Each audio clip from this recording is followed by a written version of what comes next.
So, hallo zusammen.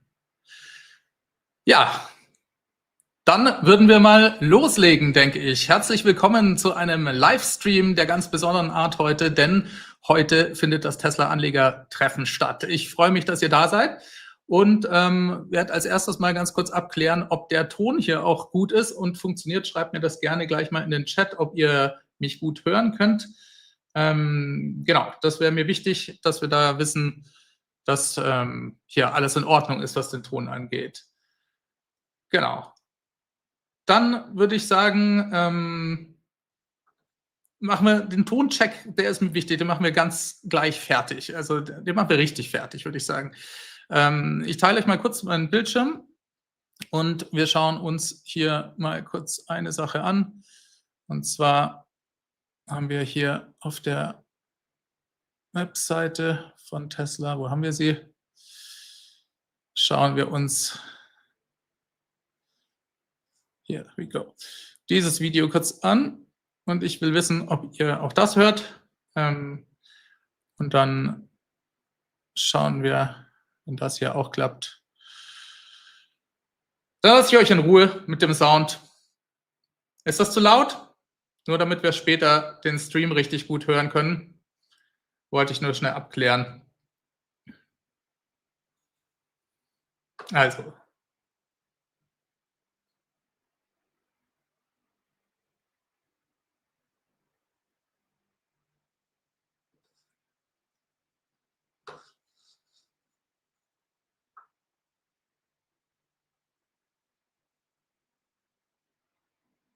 Oh, der Videosound geht nicht?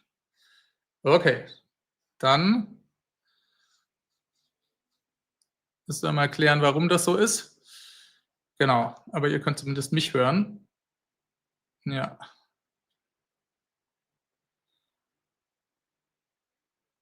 Das muss ich mal ganz kurz mir hier anschauen in den Einstellungen, ob hier noch irgendwas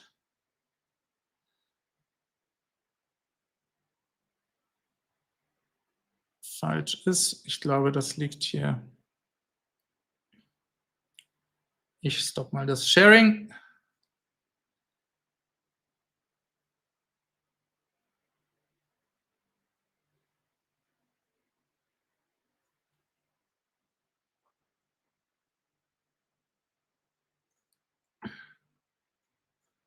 So, sorry.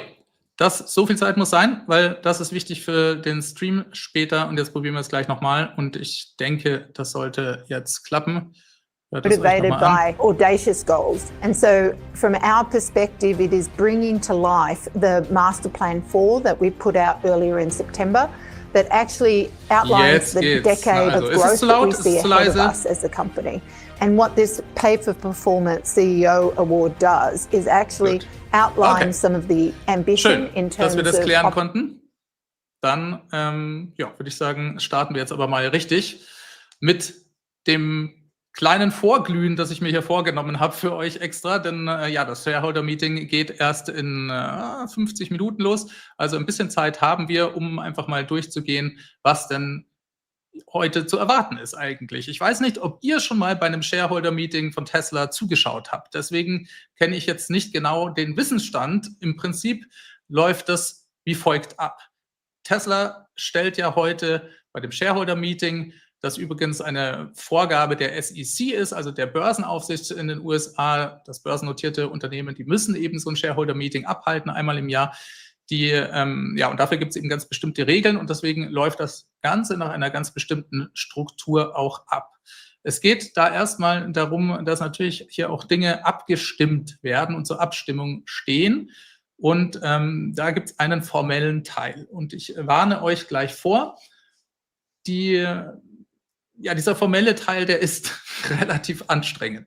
Denn es werden erstmal die ganzen Shareholder, diese Proposals, also die Vorschläge, die zur Abstimmung stehen, die müssen vorgelesen werden, die müssen durchgegangen werden und das Management von Tesla muss quasi hier sich den Regeln der SEC konform benehmen und hier die ganzen Dinge und Punkte nochmal durchsprechen. Und ja, das ist wirklich langweilig. Also Ich weiß gar nicht, das wievielte Shareholder Meeting das jetzt ist, aber wahrscheinlich irgendwie das 7. oder so, dass ich selber anschaue. Nee, noch mehr wahrscheinlich.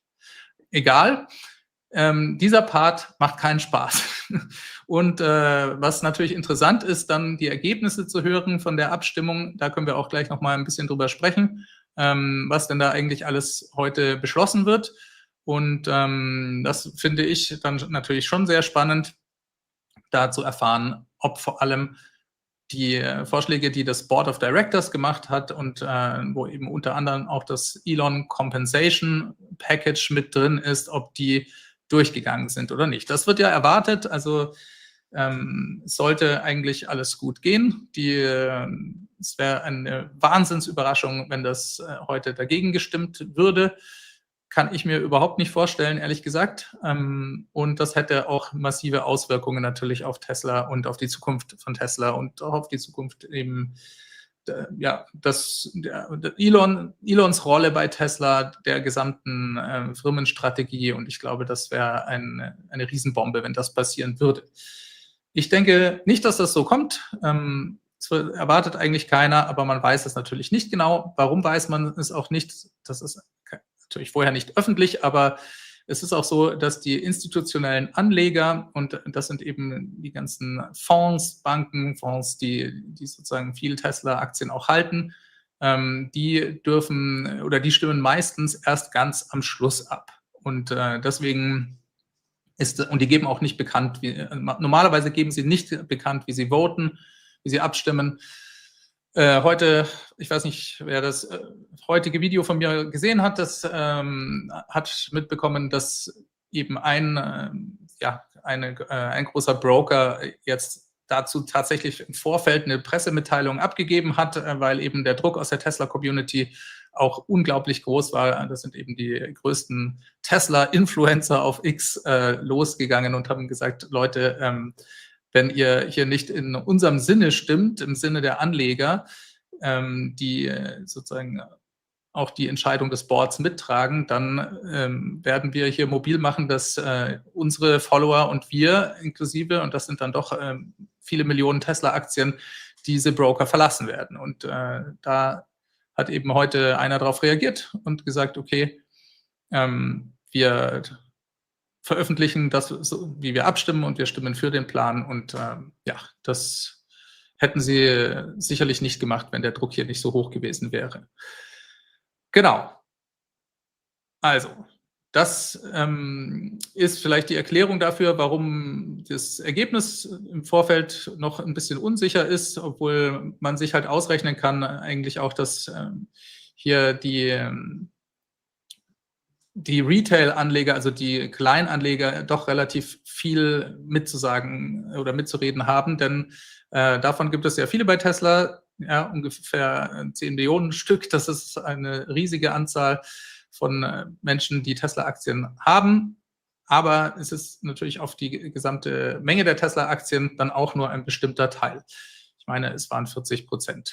Wenn ich der Alexandra gut genug zugehört habe. Und dann ist es so, dass die Verabschiedung des zum Beispiel Elons Compensation Plans, der wird eben, dazu brauchen wir heute nur eine einfache Mehrheit, das heißt, und auch nur eine einfache Mehrheit der abgegebenen Stimmen. Und das war zum Beispiel ganz anders letztes Jahr, als es darum ging, ob Tesla nach Texas umzieht. Hätte das nicht ausgereicht. Und deswegen ist das ein bisschen eine lockerere Wahl. Auch kommt dazu, dass Elon selbst mit abstimmen darf. Und er hat ja auch einige Tesla-Aktien und sein, auch natürlich Bruder zum Beispiel und andere Leute wie Ron Barron, die sind da eben, glaube ich, geben da ganz schön Rückendeckung. Also, das vielleicht im Vorfeld nochmal. Wir können uns also nochmal die Präsentation von Tesla hier anschauen, die sie uns mitgegeben haben, denn da können wir ganz genau sehen, um was es hier heute geht. Die haben das ein bisschen interessant strukturiert, weil ich fange mal hier vorne an, das war die Präsentation, die auf votetesla.com im Vorfeld zu sehen war, die meisten von euch haben das sicherlich auch schon mal durchgeklickt. Und es geht hier eben hauptsächlich um 3 Proposals vom Board, die das Board of Directors, also der Verwaltungsrat von Tesla, für absolut kritisch hält für die Firma, und die Zukunft der Firma. Und ihr seht diese Vorschläge, ich glaube, es gibt insgesamt 16, wenn mich nicht alles täuscht. Ja, doch, 16 Stück sind es insgesamt. Die ersten, Moment, ich schaue gerade nochmal. Die ersten 7 kommen vom Board of Directors. Und danach die Vorschläge 8 bis 16 sind Vorschläge, die aus der Anlegerschaft kommen. Ja, also die Tesla-Anleger dürfen hier Proposals einreichen und das wurde eben auch gemacht. Und Tesla geht hier erstmal auf diese 3 ein und nummeriert die auch noch rückwärts. Also Sie finden am wichtigsten den Proposal Nummer 4, natürlich das Approval, also die Verabschiedung des CEO Performance Awards von Elon. Dann gibt es das Proposal Nummer 3. Da geht es um den Incentive-Plan. Also das schauen wir uns auch gleich nochmal an. Und dann geht es das Proposal 1. Hier geht es um die Wiederwahl von 3 Board-Membern, die hier zur Wiederwahl stehen und auch für 3 Jahre dann gewählt werden sollen. Ja. Tesla geht ja erstmal hin und zeigt nochmal auf, was sie in den letzten Jahren alles geleistet haben, ja, was vor dem 2018er Kompensationsplan los war, eigentlich eben hier eine Firma, die mitten im Wachstum war, aber noch Verlust gemacht hat und heute natürlich die guten Zahlen, die muss ich euch jetzt nicht nochmal erklären, glaube ich. Da sind jetzt hier im heutigen Publikum, denke ich, Leute da, die da auf Zack sind und das eigentlich alles schon wissen. Deswegen gehe ich da jetzt auch nicht mehr hier ganz so direkt drauf ein. Ja, also fangen wir mit dem Performance Award an von Elon.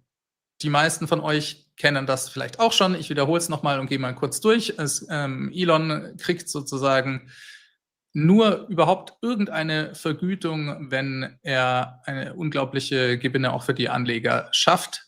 Und Sie reden hier von einer Win- und Big-Win-Situation, wo quasi alle Seiten hier wirklich gut bei wegkommen. Und wenn das nicht passiert, dann bekommt Elon auch einfach gar nichts. Das war auch bei dem 2018er Kompensationsplan so. Also war damals, als das zur Verabschiedung stand, wirklich in der ganzen Presse, was vorher eigentlich noch nie so da gewesen ist, dass jemand von so einem großen Unternehmen, das öffentlich gehandelt wird, sagt, ich kriege gar kein Gehalt, außer ich verzehnfache und verzigfache hier die Marktkapitalisierung. Das war wirklich was Besonderes, das fanden auch Leute völlig irrsinnig und natürlich hat auch keiner an die Ziele geglaubt. Elon hat sie dann mit Tesla zusammen und dem Team innerhalb von, ich glaube, 4 Jahren umgesetzt. Und auch vielen Dank für den Superchat, Thomas. Das ist super nett. Und das ist im Prinzip eine Kopie von diesem Plan eigentlich. Hier geht es auch nicht mehr um Kompensation, weil Elon ist der reichste Mensch der Welt. Der braucht nicht mehr Geld. Es geht eigentlich um Mitspracherecht. Und das hat er auch immer wieder gesagt.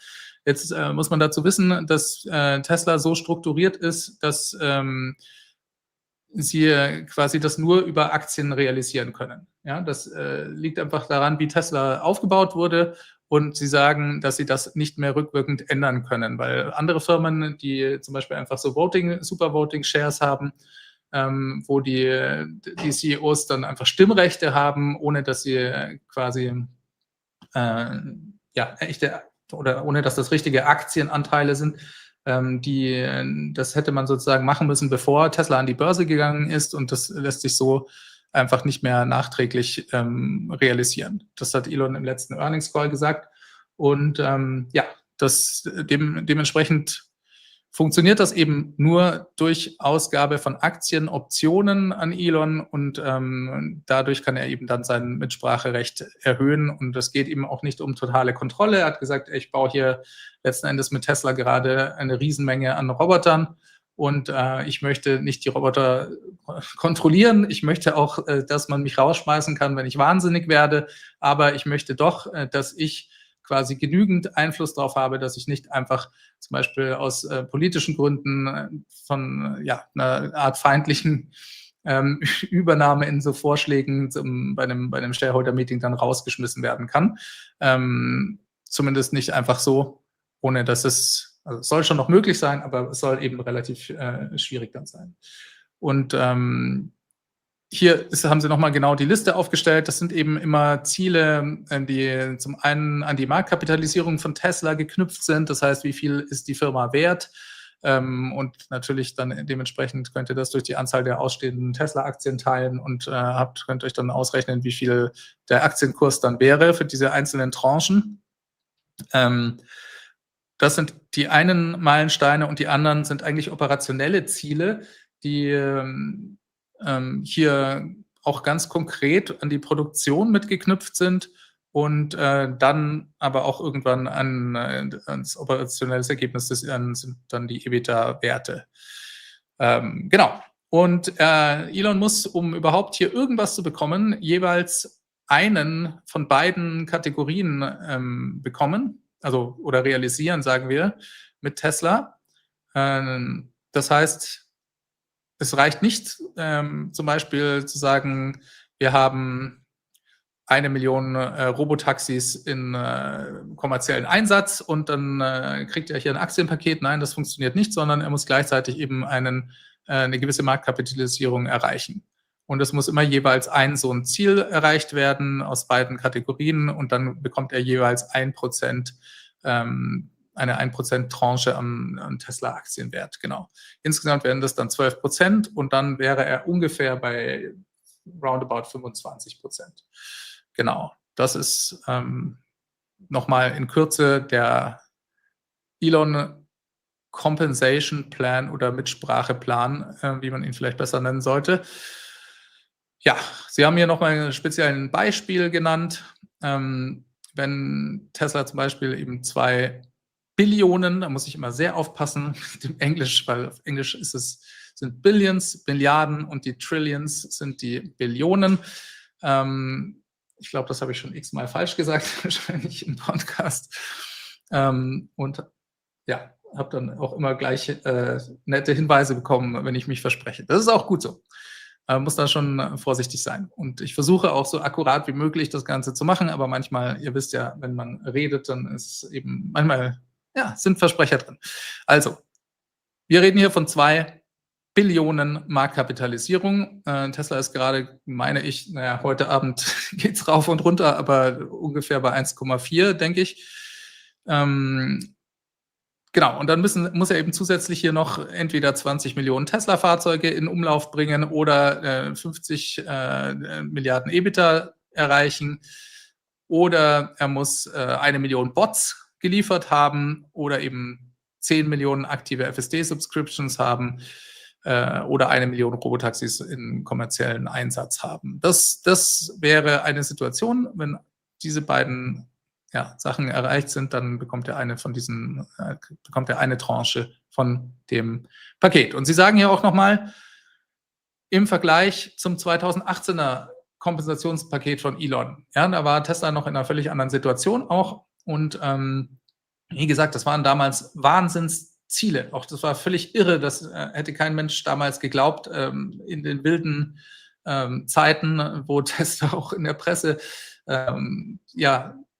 wirklich immer kurz vorm Bankrott stand und manchmal auch tatsächlich vorm Bankrott stand, dass da dann jemand hingeht und sagt, wir machen einen Plan, wo der CEO einfach nichts kriegt, wenn er nicht den Marktwert verdoppelt, verdreifacht, verzehnfacht.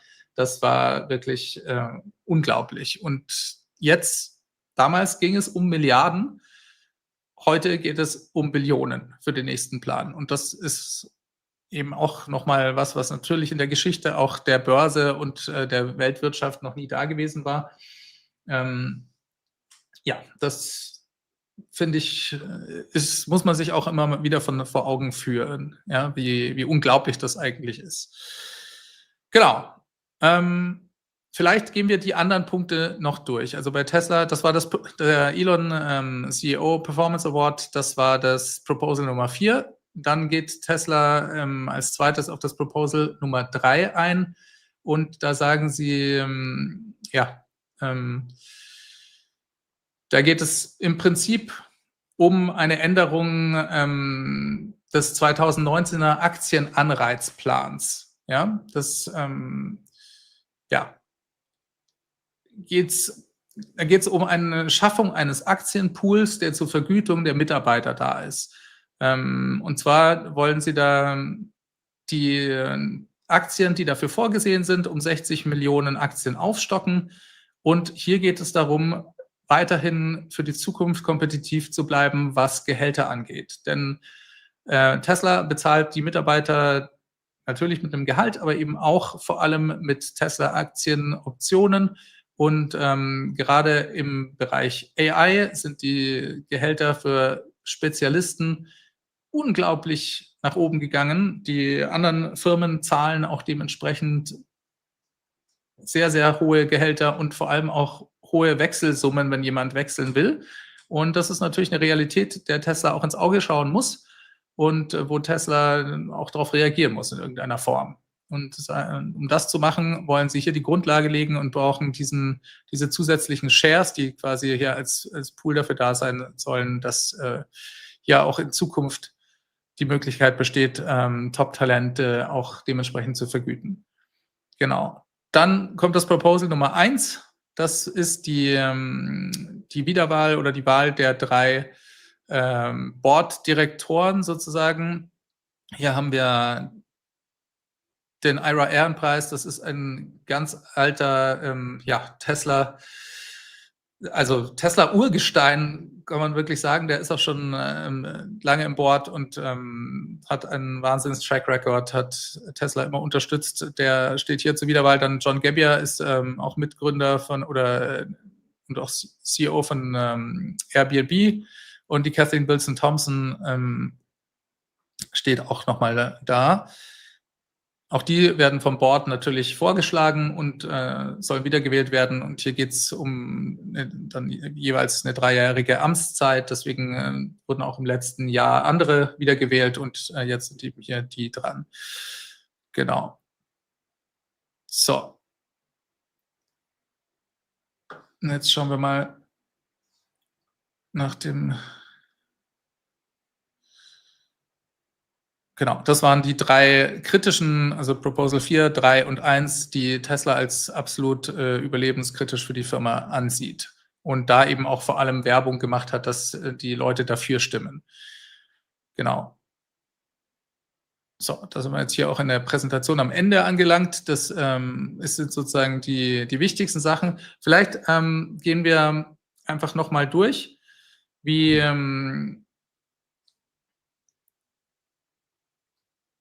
die anderen Punkte aufgebaut sind. Ja, das hatte euch ja erzählt, die ersten 8 Punkte sind sozusagen alles Vorschläge des Boards. Da sind aber eben auch Sachen dabei, die einfach nicht so dramatisch sind oder nicht so wahnsinnig wichtig sind. Zum Beispiel geht es hier beim Proposal Nummer 5 dabei, dass PricewaterhouseCoopers nochmal als unabhängiger Wirtschaftsprüfer für Tesla weiterarbeiten darf. Das haben sie die letzten Jahre auch gemacht. Das ist quasi Standard. Und das ist im Prinzip eine Formsache, wo Tesla einfach das formell abstimmen lassen muss, aber das ist eigentlich nichts Aufregendes. Ja? Und so sind eben noch ein paar andere dabei, die einfach nicht wirklich super interessant sind und wo die eigentlich mehr oder weniger Formsache sind. Und dann gehen wir vielleicht noch mal kurz auch auf die Vorschläge ein, die Tesla-Aktionäre gemacht haben. Da ist vor allem einer interessant oder sehr interessant vielleicht, und das ist der Aktionärsvorschlag zur Board-Autorisierung einer Investition in XAI. Ja, XAI, wisst ihr, hat Elon als sind, glaube ich, immer noch keine 2 Jahre her, als Start-up zur Entwicklung von Large Language Models aus dem Boden gehoben, sagen wir mal, und hat da auch absolutes Top-Talente in einem ganz kleinen Team erstmal zusammengebracht, die in kürzester Zeit dann das LLM Grok an den Start gebracht haben. Inzwischen ist die Firma sehr, sehr hoch bewertet und ihr nutzt vielleicht selber Grok, wenn ihr auf X unterwegs seid, aber das ist auf jeden Fall ein LLM, das sich mit den großen anderen, die am Start sind, wie ChatGPT oder Gemini, es gibt noch einige andere, auf jeden Fall messen kann und inzwischen auch in manchen Dingen sogar besser ist. Und ja, ihr kennt Elon, er hypt die nächste Version, die noch vor Ende des Jahres erscheinen soll, die Grok Nummer 5, schon in höchsten Tönen und lobt die also über alles. Und das wird in Zukunft eine sehr wichtige Entwicklung, die auch für Tesla eine große Rolle spielt. Denn das wird Einzug in den Optimus-Bot finden und ist heute schon in den Tesla-Autos auch mit drin. Das heißt, hier eine Investition zu machen, das ist steht auf jeden Fall zur Debatte. Das wurde in der Tesla-Community stark rauf und runter diskutiert und war auch ein Vorschlag, der aus der Community eben kam.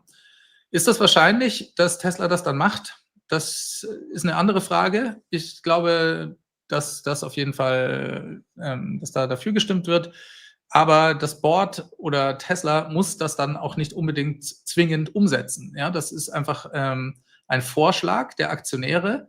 Und auch wenn die Aktionäre da dafür stimmen, das heißt hauptsächlich, dass Tesla das dann prüfen muss und dass Tesla sich das anschaut. Das heißt aber nicht, dass sie dann gezwungen sind, in XAI zu investieren. Also und ich glaube auch nicht, dass es so wahrscheinlich ist, dass sie es tatsächlich dann machen, weil XAI eben schon so eine äußerst hohe Aktienbewertung, oder die sind ja noch nicht öffentlich, aber eine hohe Bewertung hat einfach und die auch immer weiter wächst und das eigentlich schon fast ein bisschen zu spät ist für Tesla da oder zu teuer wäre, da einzusteigen und Tesla seine Finanzreserven auch mit Sicherheit nicht dafür zum jetzigen Zeitpunkt opfern möchte. Also ich sehe das nicht, ich weiß es natürlich nicht, aber das ist jetzt Spekulation an dieser Stelle. Aber ich denke, dass das vermutlich zu teuer wäre und dass Tesla seine inzwischen fast 45 Milliarden, die sie auf der hohen Kante liegen haben, nicht dafür ausgeben möchte. Also das sehe ich jetzt nicht so.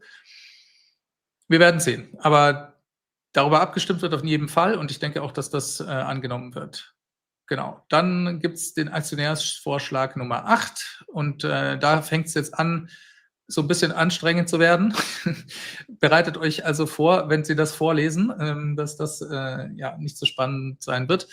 Da gibt es eben zum Beispiel die Einführung von, gut, das geht noch, also das ist ein Vorschlag zur Einführung von Zielen und Berichterstattung über Metriken zur Bewertung und Integration von Nachhaltigkeitsmetriken. Ja, das ist natürlich ein Thema, wo Tesla und das Board sagt, damit wollen wir keine Zeit verschwenden, weil Nachhaltigkeit ist bei uns quasi Kernprogramm. Und damit wollen wir, deswegen empfiehlt auch das Board da dagegen zu stimmen. Dann gibt es einen Aktionärsvorschlag Nummer 9 zur Durchführung eines Audits zur Kinderarbeit. Ich denke, das findet Tesla vermutlich intern auch eher ein bisschen anstrengend. Ja, das Thema Kinderarbeit, da denkt man immer sofort an Kobalt oder das ist eigentlich die Assoziation, die da mit reinkommt. Und Tesla hat ja darüber auch schon Berichte selbst abgegeben. Das wäre jetzt quasi ein externer Audit. Und das Board will auch damit keine Zeit verlieren und empfiehlt sozusagen da dagegen zu stimmen. Ja, dann wird es noch ein bisschen technischer. Dann gibt es einen Aktionärsvorschlag zur Änderung der Bylaws, heißt das, zur Aufhebung der 3% Eigentumsschwelle für Derivative Suits. Okay, schwieriges Wort. Ja, das ist vielleicht erklärungsbedürftig. Ja, Bylaws heißt Unternehmenssatzung, Geschäftsordnung. Und das ist im Prinzip ein schriftliches Dokument und da geht es darum, dass die internen Regeln eines Verfahrens für die Führung und auch den Betrieb des Unternehmens festgelegt werden. Genau. Und das ist wie ein Governance-Leitfaden eigentlich. Und hier diese Derivative Suits, das sind im Prinzip Klagen von Leuten, die stellvertretend für die Anleger die Firma verklagen. Ja? Also zum Beispiel, bestes Beispiel ist der 2018er Compensation-Plan von Elon Musk. Ja? Da war ja jemand, der nur 9 Tesla-Aktien hielt. Die Ursache und der Grund der Klage, also der hat geklagt und im Prinzip hat haben die Leute, die dann das Ganze durchführen, ihn stellvertretend für alle Aktionäre genommen und haben gesagt, das hat Tesla geschadet und deswegen, um alle Aktionäre hier zu vertreten, nehmen wir diese eine Person raus, stellvertretend für alle, eben auch egal wie viele Shares die dann hat und führen deswegen die Klage durch. Genau. Und hier geht es eben darum, dass man mehr als 3% von Tesla-Aktien halten muss, um so eine Art von Klage durchzuführen. Das ist natürlich auch nicht im Sinne des des Tesla Boards und deswegen wollen sie auch, dass hier dagegen gestimmt wird. Ja, ich hoffe, das ist nicht zu verwirrend. Das sind nämlich schon sehr technische Kleinigkeiten, die hier zum Teil zur Abstimmung stehen und die dann doch ziemlich ins Eingemachte gehen und die auch gar nicht so einfach nachzuvollziehen und zu erklären sind vor allem auch. Genau. Dann, wo waren wir? Ja, genau. Nummer 10. Aktionärsvorschlag zur Änderung der Bylaws zur Aufhebung der 3% Eigentumsschwelle. Genau, das war eben auch hier das, wo wir gerade schon drüber gesprochen haben. Genau, da geht es eben darum, dass eben niemand, der nur 9 Tesla-Aktien hat, letzten Endes dann die Firma verklagen darf, stellvertretend für die Anleger, sondern dass es, Tesla hat das eben so eingeführt, dass es jetzt eine 3%-Schwelle gibt, seitdem sie auch in Texas sind und das soll hier wieder abgeschafft werden und das wollen sie natürlich nicht. Genau. Aktionärsvorschlag zur Änderung von Artikel X der Bylaws. Da geht es auch wieder um einen bestimmten Artikel dieser Satzung quasi. Das ist wieder ein Governance-Thema und auch da will das Board nicht, dass dagegen dass das geändert wird. Ja, Aktionärsvorschlag zur jährlichen Wahl aller Direktoren. Ich habe es gerade schon erwähnt, die auch zur Auswahl stehenden oder zur Wiederwahl stehenden Directors, die sind eben eigentlich für einen Zeitraum von 3 Jahren festgelegt und da hat jemand gesagt, er möchte gerne, dass die jährlich wieder gewählt werden. Findet Tesla nicht gut. Warum? Ist viel zu aufwendig und 1 Jahr ist auch einfach zu kurz. Da wollen sie bei dem 3-Jahres-Turnus bleiben und ich glaube, das macht auch absolut Sinn. Genau, dann 13. Aktionärsvorschlag zu einem Vorschlag, der 2024 54% Unterstützung erhielt. Ja, da geht es eben auch um diese Supermajoritätsanforderungen bei bestimmten Wahlen. Ja. Hier möchte Tesla eben nicht, dass das geändert wird. Das wurde wohl schon mal geändert und das ist ja auch etwas, was auf jeden Fall nicht im Sinne des Boards ist. Genau. Ja, und die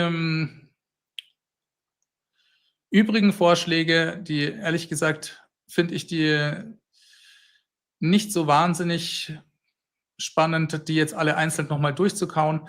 Das sind im Prinzip ähnliche kleine Sachen, die ja einfach der Firmenpolitik von Tesla eigentlich widersprechen und die deswegen auch nicht gewünscht sind. Genau, aber wir müssen sie uns alle nochmal anhören und ja, schauen, dann, dass wir da gut durchkommen und dann werden wir sehen, wie die Wahl am Schluss ausgeht. Die wichtigen Punkte sind, wie gesagt, die 3, die das Board genannt hat und ja, der ganze Rest ist entweder Formsache oder eben eigentlich nicht so wirklich spannend. Kommen wir vielleicht mal zum spannenden Teil. Der fängt nämlich nach diesem offiziellen Teil an. Und hier gibt es in der Regel eine Question-and-Answer-Session mit Elon Musk und auch unterschiedlich vielen Leuten meistens, die dann dort auf der Bühne sind. Das hat in den letzten Jahren sehr variiert. Also das war da sitzt eigentlich nur Elon und beantwortet Fragen, bis hin zu, es sind noch Leute aus dem Management mit dabei oder eben auch, hatten auch schon mal ganz viele Leute auf der Bühne. Und Tesla nutzt das auch natürlich, um nochmal über die Zukunft zu reden. Und hier könnte man auch durchaus sich überlegen, was denn, ja, ob es hier noch ein paar Highlights geben könnte. Ja, zum Beispiel könnte man drüber nachdenken, ob sie hier nochmal was zum Cybercap zeigen. Ja, das könnte sein. Ich könnte mir auch was zum Optimus-Bot vorstellen, dass der in irgendeiner Form hier mit dabei ist. Denn schaut mal ganz kurz auf die, Moment, ich zeige euch das hier gerade nochmal, auf den Livestream, der hier übrigens noch nicht angefangen hat, sondern jetzt gleich losgeht. Hier läuft der Countdown schon. 17 Minuten, dann geht's los und ihr seht schon, was hier im Hintergrund ist. Ja, der Optimus-Bot, und ich weiß nicht, ob sich jemand das mal im Detail angeschaut hat. Habe ich ehrlich gesagt noch nicht gemacht, aber ich sehe hier, der besteht aus, sind es Einsen und Nullen? Ich weiß es nicht genau. Hat das jemand mal vergrößert? Habe ich nicht gemacht. Auf jeden Fall interessantes Bild, finde ich, auf sowas. Das sind immer so kleine Details, wo Tesla gerne mal kleine Sachen drin versteckt. Und ich könnte mir schon durchaus vorstellen, dass wir hier zum Bot irgendwas sehen. Ich glaube nicht, dass sie die 3. Generation des Bots zeigen. Das haben sie ja ganz klar gesagt. Das wird Ende des 1. Quartals 2026 erfolgen. Und dementsprechend glaube ich nicht, dass sie hier den uns einfach vorher vorstellen. Aber ich könnte mir schon vorstellen, dass sie hier vielleicht nochmal in irgendeiner Form ein Update oder eine Zwischendemo oder sowas bringen. Ja, dann kommt das Ganze natürlich auch auf die Fragen an, die aus dem Publikum kommen, weil man kann ja wirklich Fragen stellen und die sind nicht vorher festgelegt oder geskriptet. Das heißt, die kommen frei aus den anwesenden Personen. Und man muss eben einfach mal auch abwarten, was es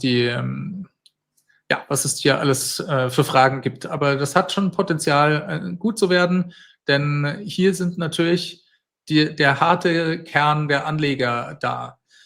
Ja, Tesla verlost inzwischen die Tickets dafür. Ich glaube schon trotzdem, dass es ein paar Leute gibt, die da einfach auch speziell eingeladen werden. Und da gibt es eigentlich schon immer sehr kompetente Leute, die dann dort sind und die auch Fragen stellen. Gab auch schon Fragen, die völlig daneben lagen. Aber ja, also das ist schon sehr, sehr spannend. Ne? Und wenn Elon dann ins Reden kommt, dann und vermutlich ja dann auch die Wahl hoffentlich gewonnen hat und dementsprechend guter Laune ist, dann könnte ich mir schon vorstellen, dass wir da was Interessantes geboten bekommen. Ja, kommt der Roadster oder die Roadster-Demo. Das steht natürlich auch zur Debatte und wir können das diskutieren. Ich kann es mir fast nicht vorstellen, ehrlich gesagt. Mir geht es so, dass er hat gesagt, Roadster-Demo soll es vielleicht bis Ende des Jahres geben. Es war aber auch ein großes Vielleicht immer. Und Es kommt auch ein bisschen auf die Räumlichkeit drauf an, wo Sie das jetzt tatsächlich dann zeigen. Ja, wäre da Platz für eine Roadster-Demo? Ja, Sie könnten natürlich dann auch vielleicht das nach draußen verlagern, ich weiß es nicht. Also, das fände ich, ja, würde mich persönlich natürlich sehr, sehr freuen, aber ich glaube, das ist, für mich, gefühlt eher unwahrscheinlich. Also, ich weiß nicht, wie es euch damit geht. Also, dann, ja, sind wir auch eigentlich, was, so ja, oder was so die Überraschungsmomente angeht, vielleicht, ja, wäre der Roadster sicher die größte Überraschung, denke ich. Vielleicht, werden sie auch noch, mal einfach viel zum autonomen Fahren sagen, könnte ich mir auch gut vorstellen. Und, ich bin mir sicher, dass wir hier einen Elon erleben werden, der hoffentlich in bester Laune ist und der dementsprechend, dann einfach auch, aus dieser guten Laune heraus, hier, was Interessantes zu bieten hat. Und im Prinzip waren die gesamten letzten Anlegertreffen in diesem Q&A-Bereich hochspannend. Da gab es eigentlich nie richtige Enttäuschungen, wo ich dachte danach: „Boah, das war jetzt ein langweiliges Anlegertreffen." Das ist schon ein absolutes Highlight im Tagesplan sozusagen oder im Jahresplan der Firma. Noch definitiv besser als ein Earnings Call, weil es eben auch, ein Live-Meeting ist und man hier direkt Fragen stellen kann. Und ich bin da wirklich sehr gespannt, was wir hier zu erwarten haben. Genau. Gibt es denn von eurer Seite bestimmte Fragen, die ihr habt? Habe ich irgendwas vielleicht noch nicht klar genug erklärt oder gibt es jemanden, der 'ne bestimmte Sache wissen will? Dann ich schaue jetzt mal hier in die Kommentare. Ich weiß, ihr schreibt die ganze Zeit super fleißig. Das rattert hier bei mir durch nebenbei und, ich habe bisher nicht so wahnsinnig viele drauf schauen können. Aber wenn ihr jetzt hier irgendwas genau wissen wollt, dann, könnt ihr das gerne noch mal fragen. Wie lang geht die Versammlung circa? Ja, das wird schon eine Weile dauern. Also, ich denke, dieser offizielle Teil, der wird sicher eine halbe Stunde dauern. Ich glaube, schneller schaffen sie das vermutlich nicht. Und dann die Q&A-Session, das ist, sicher eine Stunde, denke ich mal. Das wäre jetzt so mein Best Guess. Also, ja, kann auch natürlich auch ein bisschen länger gehen, ja. Wir wissen es nicht genau. Ja, ich schaue hier gerade noch in die Kommentare, versuche euren Unterhaltungen zu folgen. Ja, hier diskutieren auch Leute, wie sie gewotet haben. Das war ja wieder nicht so einfach. Ich habe mir Ja, Lukas, ich freue mich auch, dass ich einen Livestream mache. Das ist auf jeden Fall bei so einem Event schon cool. Also, das, macht schon auch Spaß und, ich freue mich drauf, dass wir das hier auch zusammen angucken können. Ähm, Hier fragt jemand, ob ich live übersetzen werde. Das werde ich definitiv nicht machen, weil ich bin kein Dolmetscher leider. Und, das ist einfach, ja, zu schwierig und wäre auch zu verwirrend. Ich glaube, es ist besser, wir schauen uns das, zusammen an und wir reden danach einfach drüber. Denn, also, wenn es irgendwas Außergewöhnliches gibt, dann werde ich vielleicht zwischendurch mal was sagen, aber ich denke, die meiste Zeit, werde ich einfach mir das selber anhören. Wie gesagt, der erste Teil ist einfach relativ förmlich durchgetaktet. Da werden Sie das Ganze noch mal vorlesen, die ganzen Proposals durchgehen und dann, sagen: „Jetzt", da kann man sogar dann auch noch abstimmen in letzter Minute sozusagen. Ja, das macht zwar da, glaube ich, keiner, aber, das müssen Sie dann auch eben noch mal sagen: „Jetzt könnt ihr zum letzten Mal eure Stimme abgeben" und dann, wenn das fertig ist, dann, verkünden Sie halt das Ergebnis. Und, da ist eigentlich, ja, da müssen wir halt durch. Und alles andere danach werde ich, werde ich mir anhören mit euch zusammen und dann können wir danach gerne drüber reden. Ich glaube, das ist die bessere Methode, weil wenn ich da zwischendurch übersetzen würde, dann versteht ihr das Englisch nicht so richtig und ich werde es wahrscheinlich auch nicht gut genug machen. Also, ich glaube, das machen wir lieber als Diskussion danach. Genau. Tesla Multipass ist jetzt in Deutschland aktiv, ja, habe ich gesehen, das ist cool. Ich habe es noch nicht mir angeschaut, ehrlich gesagt. Es ist, glaube ich, die Möglichkeit, dass man eben in seiner Tesla-App auch mit seinem Tesla bei anderen Ladestationen laden kann. Das ist cool. Wie viele Aktien hat David? Ich würde denken, zu wenig. Und arbeite dran. Wie wird die Aktie reagieren? Das ist eine Frage, bei der man nur wild spekulieren kann. Also da bin ich auch inzwischen ein gebranntes Kind, muss ich sagen. Denn ich habe mir schon bei so vielen Tesla-Events gedacht, danach muss sie steigen oder danach muss sie fallen. Und es ist ganz oft anders gekommen. Und so richtig voraussehen kann man das nicht. Und ihr habt es ja heute am Abend schon gesehen, das ging mal rauf, das ging mal runter. Liegt natürlich auch dann, das sind natürlich auch dann größere Mächte und Kräfte noch am Spiel, die an der Börse aktiv sind, die sowas auch mit beeinflussen können. Also das ist nur schwer zu sagen. Also ich denke, gehen wir mal davon aus, das passiert genau das, was alle erwarten, nämlich die Proposals oder die Vorschläge des Boards werden alle angenommen und alles sind happy, alles ist gut. Dann ist das keine große Überraschung. Das ist eigentlich das, was alle erwarten. Und das kann sich natürlich positiv auf die Aktie auswirken. Aber die Aktie ist ja jetzt auch schon in den letzten Wochen sehr, sehr hoch gestiegen. Und ich weiß nicht, ob das so ein riesen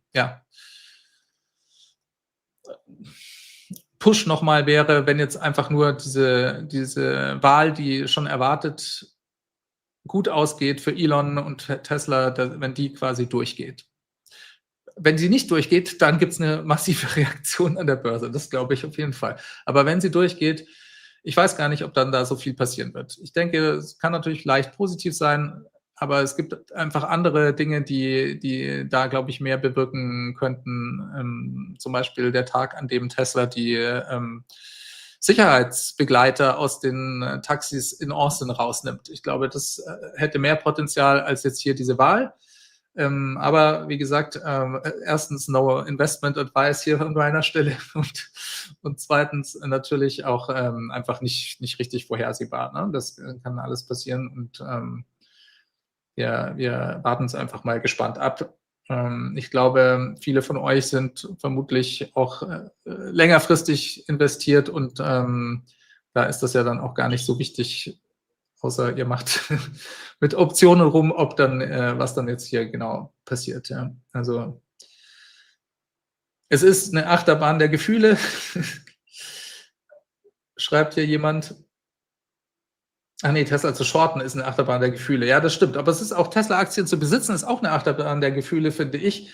Denn gerade wenn man da vielleicht noch nicht so ganz abgebrüht ist, dann geht das ja schon immer fleißig rauf und runter und es ist eben nach wie vor eine volatile Aktie.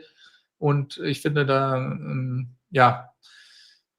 muss man schon eine gewisse Coolness mitbringen, um sich davon nicht nervös machen zu lassen. Aber ja, ich denke, wer Aktien Tesla shortet, das ist dann tatsächlich eine richtige Achterbahn der Gefühle.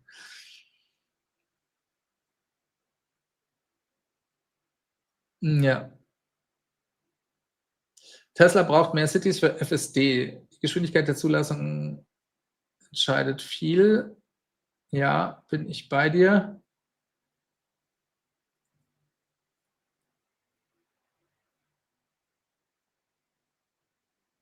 Ja.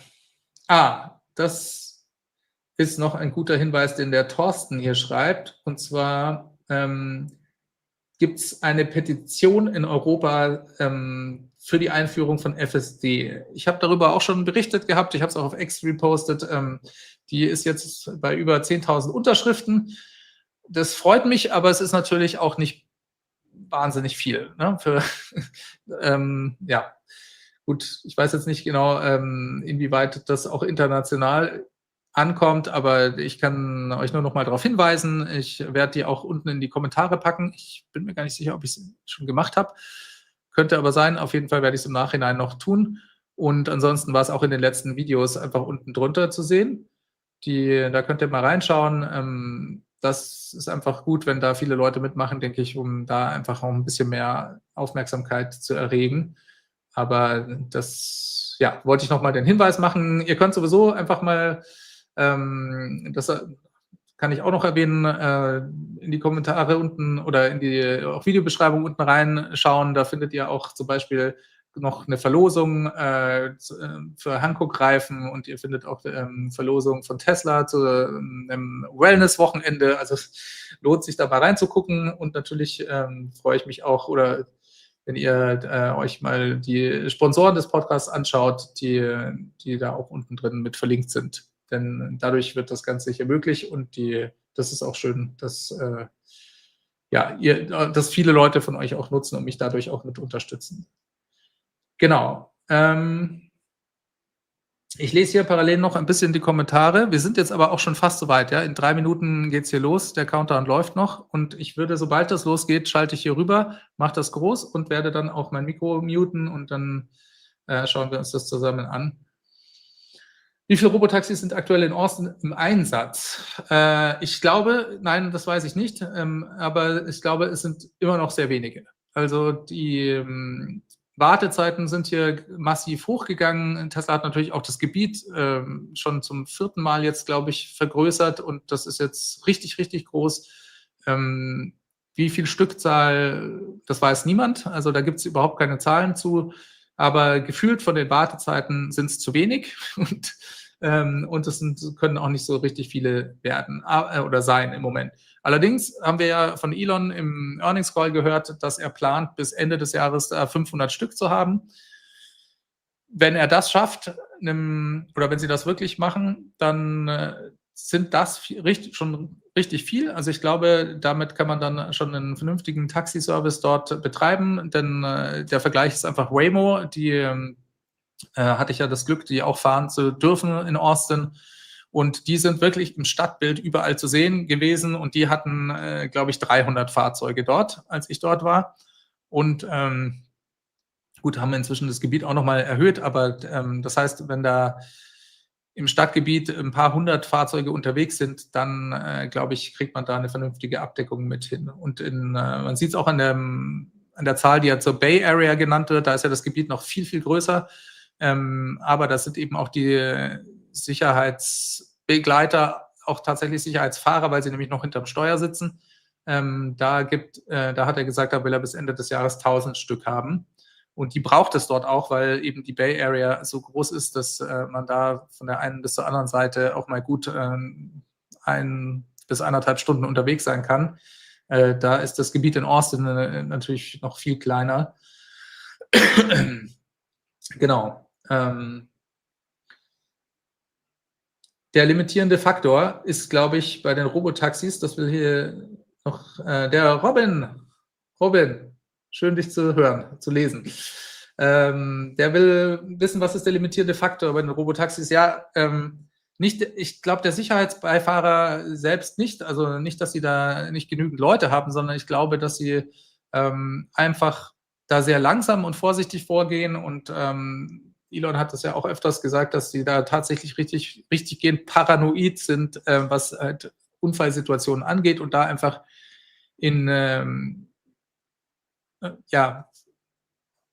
auf jeden Fall diese Schlagzeilen vermeiden wollen, denn wenn hier bei Tesla irgendwas passiert, das wäre eben weltweit News sofort und die Waymo-Fahrzeuge sehen Leute, die auf X unterwegs sind, regelmäßig, dass es hier auch Probleme gibt, aber das wird halt weitgehend nicht berichtet einfach. Und das wäre bei Tesla mit definitiver Sicherheit anders. Genau. Jetzt ist der Countdown abgelaufen. Hier steht auf der Webseite Warten auf Tesla. Ja, das wollen wir tun zusammen. und ich bin gespannt, wann es dann hier gleich losgeht. Aber es, ja, denke ich, wird relativ bald sein. Ist mit dem Robotaxi fahren ist günstiger als mit Waymo? Yes, das stimmt. Oh, jetzt geht's los. Ich höre was. Wir machen das mal groß.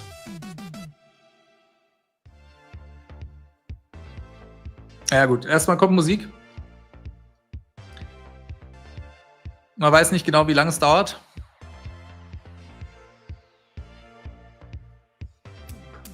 Also, wenn das nicht total nervt mit der Musik, dann würde ich einfach noch ein bisschen hier weiter eure Fragen beantworten. Aber ihr könnt natürlich schreiben, wenn ich die Musik ausschalten soll. Yeah, Robin, danke für den Superchat. Let's go. Auf jeden Fall.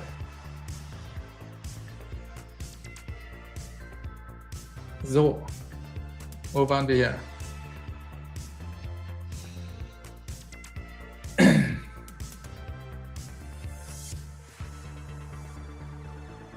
Die Frage ist, schreibt hier Spielchen, ob die Privatpersonen wirklich auch mal ihr eigenes Auto als Robotaxi anbieten würden. Ich glaube ehrlich gesagt, dass Tesla davon gar nicht wirklich abhängig ist, sondern sie könnten genügend Fahrzeuge selbst in den Markt bringen und das einfach nur als Plus anbieten.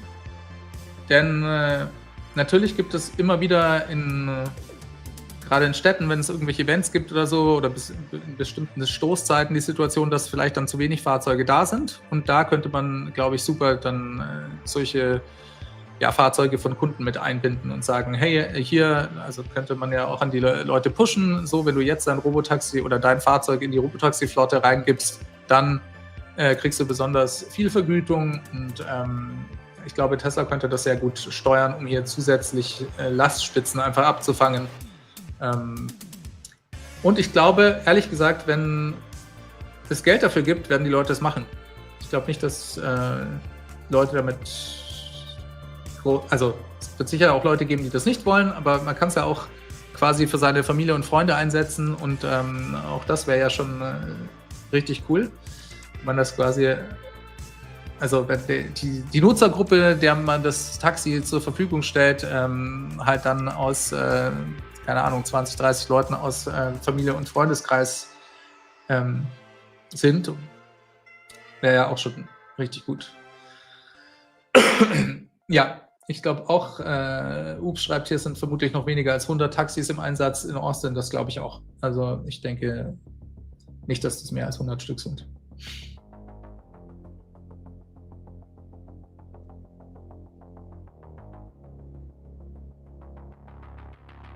Ja, ist der Ton zu leise von dem Video? Ich meine, gut, jetzt ist die Musik auch im Hintergrund, also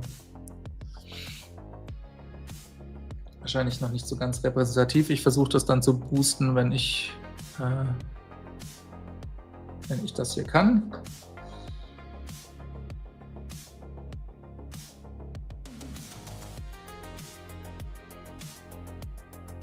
Ja, Amelie schreibt, sie hat die leise Angst, dass das nicht gereicht hat. Ich glaube, du meinst die Abstimmung wahrscheinlich. Ja, das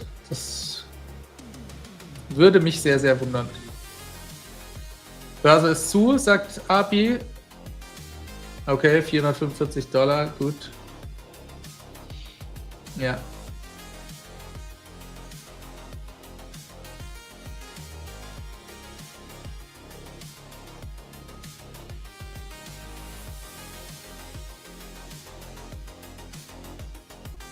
Ja, Polymarket sagt 92% Chance, dass das klappt.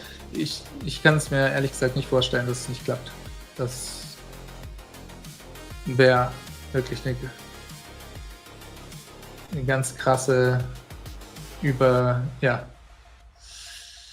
ganz krasse Entwicklung, wenn das nicht funktionieren würde.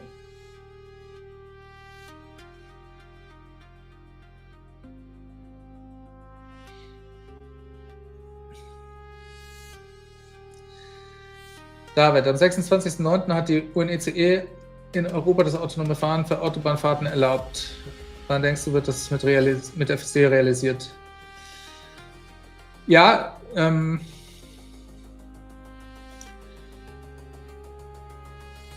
ehrlich gesagt ist mir noch nicht so ganz klar, ab wann das tatsächlich komplett erlaubt ist und ob man das, noch zusätzlich dann jeder einzelne Hersteller eine Genehmigung braucht. Danach schaut das schon aus für mich. Und ich weiß auch nicht, ob FSD unbedingt zu 100% an die UNECE-Regelung hier für die Autobahnen gekoppelt ist. Ich denke, dass Elon eigentlich kein Interesse hat, hier ja, extra Würste für die EU zu basteln. Und das ist auch so ein bisschen das Risiko dabei, finde ich. Weil wenn es quasi so ganz bestimmte Einschränkungen gibt, die eben für den europäischen Markt dann gelten, dann ist da ein gewisses Risiko, dass Tesla dann einfach sagt, hey, dann machen wir das halt jetzt nicht, weil uns sehen den Mehrwert jetzt nicht, dass das auf der Autobahn dann funktioniert. Mit den und den Einschränkungen natürlich. Ne? Zum Beispiel diese 3-Sekunden-Regelung, wo das System den Fahrer vorher informieren muss, dass es jetzt irgendwann in 3 Sekunden was unternimmt. Wenn das System quasi unnutzbar macht, weil eben 3 Sekunden auf der Autobahn 120 Meter weiter vorne bedeutet, dann könnte ich mir vorstellen, dass dass bei sowas dann Tesla sagen könnte, okay, dann geht es halt nicht unter dieser UNECE-Regelung. Es gibt aber ja noch eine andere Möglichkeit, über die wir schon auch öfters gesprochen haben, und zwar ist es dieser Artikel 39, der ja besagt oder eigentlich auch aufgrund von ja auch einem politischen Bestreben, hier Europa wieder nach vorne zu bringen, eine Art Ausnahmeregelung den Herstellern einräumt, dass sie ihr Fahrassistenzsystem oder ihr teilautonomes System mit einzelnen Behörden in einzelnen Ländern, also zum Beispiel einem Kraftfahrtbundesamt in Deutschland oder eben dann in den Niederlanden mit dem entsprechenden Pendant dazu, validieren dürfen. Das heißt, die dürfen also in einzelnen EU-Ländern hergehen und den dortigen Behörden das System zeigen und denen beweisen, dass das sicher ist. Und dann haben diese Behörden lokal, weil sie halt für die Länder zuständig sind, die Möglichkeit, das ganze System freizugeben. Und da reden wir nicht von FSD auf der Autobahn, sondern da reden wir auch von FSD in der Stadt und einfach überhaupt FSD supervised oder kommende Updates dann davon. Und wenn sowas passieren würde, dann gibt es die Option, also wenn zum Beispiel die Niederlande, und die waren eben im Gespräch, weil es da wohl ein Verfahren gibt, was Tesla angestoßen hat, dass, wenn die das durchwinken, dann könnten wiederum andere EU-Länder hergehen und sagen, hey, die Niederländer haben das hier freigegeben und wir wollen jetzt von Tesla vielleicht noch ein paar Daten haben, damit wir auch verstehen, dass das wirklich, wirklich sicher ist, auch auf unseren Straßen oder mit unseren Regeln. Und dann könnte quasi das auch in anderen Ländern freigegeben werden. Das heißt dann nicht, dass es in der ganzen EU kommt, aber die einzelnen Länder könnten das über diese Ausnahmeregelung freigeben. Was das dann für Deutschland, Österreich, Schweiz bedeutet, weiß ich nicht. Ich würde mal tippen, Schweiz zuerst, Österreich und irgendwann Deutschland ganz am Schluss oder so. Würde ich fürchten, aber so aus deutscher Perspektive, aber das könnte halt sein, dass es in den Niederlanden früher kommt oder in Schweden gibt es auch Bestrebungen dazu. Ja, genau. Das ist jetzt nochmal ausführlich erklärt zu dieser ja, UNECE-Geschichte und dem Artikel 39. Ja, man kann es noch abwarten. Ich kann es wirklich nicht einschätzen. Und ja, ich soll ins Tesla-Board, ja, das wäre lustig. Dann darf ich keine Videos mehr machen. Das wäre vielleicht nicht so lustig. Ja, die Wartemusik bei Tesla ist auch immer cool, finde ich auch. Beim Cybertruck-Event war die auf jeden Fall absolut Bombe. Erleben wir eine Kernschmelze bei Tesla, wenn das Package nicht durchgeht? Ja, also dann wird es zumindest erstmal an der Börse wild, denke ich. Und dann ist halt die Frage, was Elon macht, ne? Und wie der damit umgeht. Lässt sich nicht so ganz abschätzen. Er hat ja diese Woche 2 monströse Interviews gegeben. Der war 3,5 Stunden, glaube ich, bei Joe Rogan nochmal und 1,5 Stunden bei dem All-In-Podcast. Der ist übrigens super zu empfehlen. Also ich höre den regelmäßig. Oh, jetzt geht's los. Also, Sie haben gerade gesagt, alle Leute hinsetzen, jetzt geht's gleich los. Ich freue mich.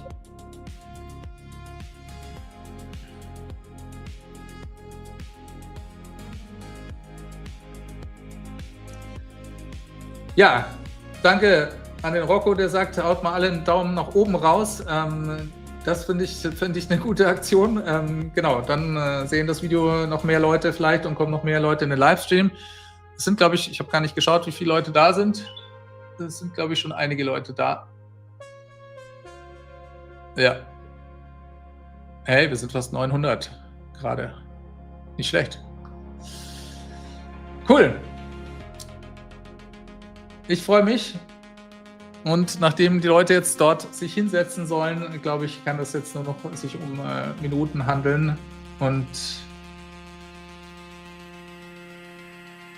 kann ich die automatische Übersetzung auf Deutsch stellen? Das ist ein super Hinweis. Ich kann nur englische Untertitel einstellen. Warte mal, gibt es keine deutschen?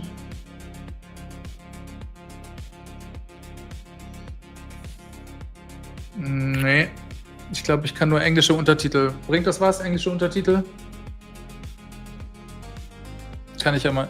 Die sind sowieso eingestellt.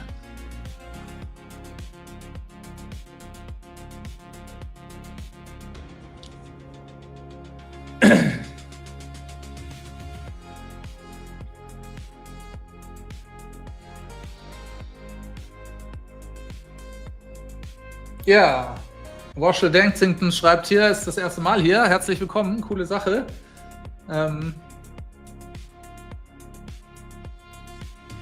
Das freut mich.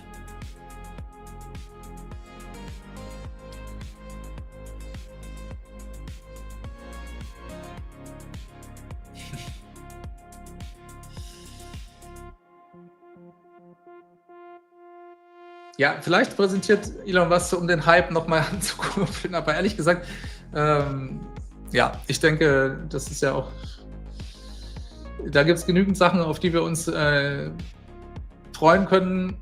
Roadster-Demo heute, will Matthias wissen, haben wir vorhin schon besprochen. Ich kann es mir fast nicht vorstellen, wäre der Wahnsinn. Und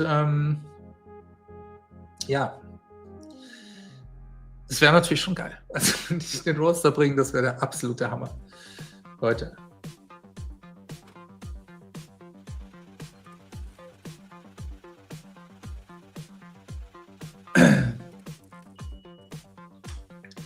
Genau. Ja, wir reden hier schon eine Weile, lieber Falk. Haben wir gerade schon ein bisschen die ganze Tesla-Abstimmung durchgesprochen und was wir so zu erwarten haben. Und jetzt geht es gleich hier mit der Tesla-Übertragung los und dann werde ich auch still sein und können uns das alle anhören. Und dann kommt hoffentlich danach die super spannende Q&A-Session. May Musk hat gesagt, a big announcement tonight, ja. Klar. Tesla Anlegertreffen, da gibt es meistens irgendwas sehr, sehr Spannendes, also in welcher Form auch immer. Ich bin sehr gespannt. Guten Abend an den Berserker, auch zurück. Ja, du bist einer, der immer sehr, sehr fleißig kommentiert. Von dir gibt es auch irgendwie 2, das habe ich nie ganz verstanden, aber ich freue mich natürlich. The more, the merrier.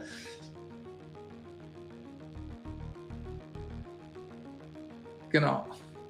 Neue Fabrik. Tesla hatte im Earnings Call davon geredet, dass sie auch wieder neue Fabriken ankündigen werden, ja. Aber ehrlich gesagt, ob sie das sofort tun müssen, Und ob das, ja, ich glaube, sie haben noch sehr viel Potenzial mit dem Hochlauf der Cybercab-Produktion in Texas und Semi-Truck darf man auch nicht vergessen, der startet auch nächstes Jahr. Das wird auf jeden Fall eine gute Sache. Vom Berserker gibt es 20. Das kann auch sein. Ja. Wir haben die 1000 Zuschauer geknackt. Coole Sache.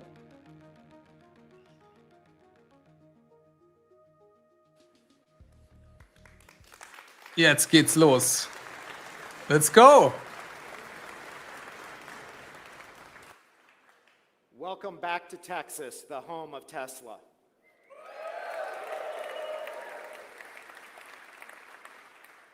My name is Brandon Earhart. I'm the General Counsel and Corporate Secretary, and welcome to your 2025 Annual Shareholder Meeting.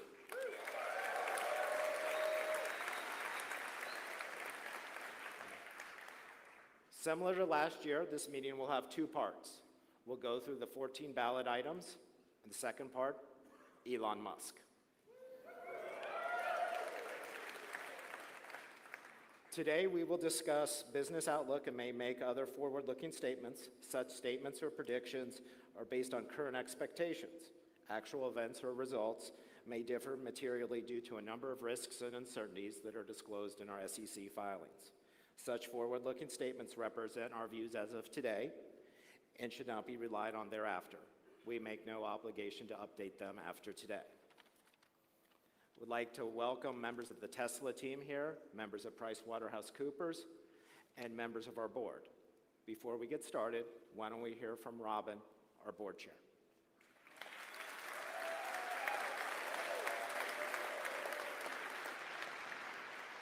Well, good afternoon, everyone. It's wonderful to welcome you all to the 2025 Annual Shareholder Meeting. I apologise for my voice. I've been speaking to investors for the last couple of weeks, non-stop, I think. So we here at Tesla could not continue to do the impossible without you, our shareholders. Our ongoing engagement with you all makes what we do possible. And I'm thrilled at how many of you made your voices heard this year as we aspire to create more value than any other company in history. Yes.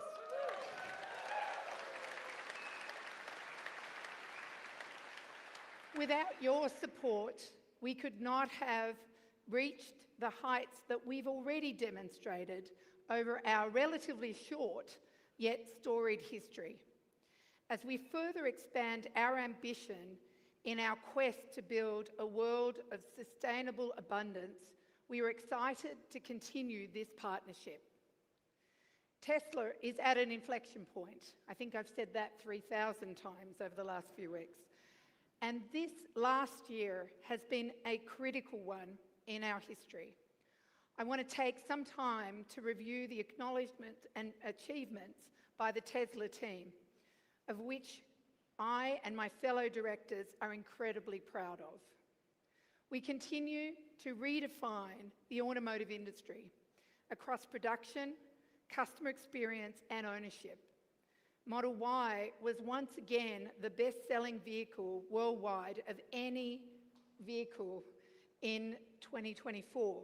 And with the new Model Y released earlier this year, it's now better than ever. Our energy business continues to reach new heights, and we deployed 31 gigawatt hours in 2024, more than double what we achieved in 2023. Fabulous. I love the energy business. And we are actively investing in both of these businesses as we aim to maximize their installed base of production globally. The installed base serves as the platform for our future value, and that creation over time, Tesla will achieve through services such as Robotaxi and virtual power plants, powered by our real-world AI. In 2024, through the use of our products, Tesla consumers avoided releasing nearly 32 million metric tons of greenhouse gas emissions. And this is a 70% increase year over year. Our ability to avoid emissions will only accelerate from here as we displace larger volumes of fossil fuel-based alternatives and increase the utilisation of our products through AI. But emission avoidance is not only the thing that we focus on here at Tesla. Improving safety has been paramount to our mission since day one. Our vehicles consistently achieve the highest safety standards when tested across the world. And that safety is increasingly enhanced with autopilot technology. In 2024, our global fleet of vehicles experienced one crash after driving more than 6.8 million miles. That's amazing, 6.8 million miles.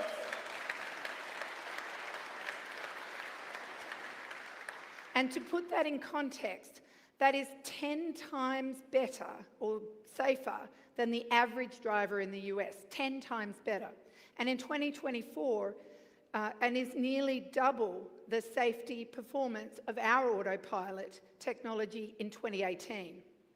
With many enhancements we expect to make from here, we believe our autonomy technology will improve this performance by orders of magnitude. Sustainability extends beyond the impact of product use. The Tesla team continues to focus meticulously, evaluating each step on the product journey, from raw material extraction to intermediate processing, manufacturing, delivery, product use, and the end of life, looking all the way through to making sure that we reduce our resource impact and the resource use and bringing that to life across the entire sustainable and closed-loop economy. For more details on what we do each and every day, I encourage you all to read the impact report. It is an amazing document and it continues to improve over time in terms of what the team is doing. And we are also laser-focused on ensuring the resulting prosperity of our efforts can be shared by all. This applies to our employees, our customers, and even those who have yet to enjoy one of our products or engage with our company in any meaningful way. Tesla spends countless hours ensuring that we procure the most responsibly sourced and produced inputs. We maximise the safety of our operations, and that all Tesla employees can benefit from the appreciation of our equity through our incentive programs, and that we continue to bring down the cost of our fabulous products across the range, increasing that accessibility for all. At the end of the day, we here at Tesla are working tirelessly to make the world a better place for all through innovation and grit. To our amazing employees, thank you for all of your hard work in achieving our mission. You are the beating heart of Tesla, and we cannot continue to deliver without you. To the management team who never get a shout out, thank you for your huge efforts.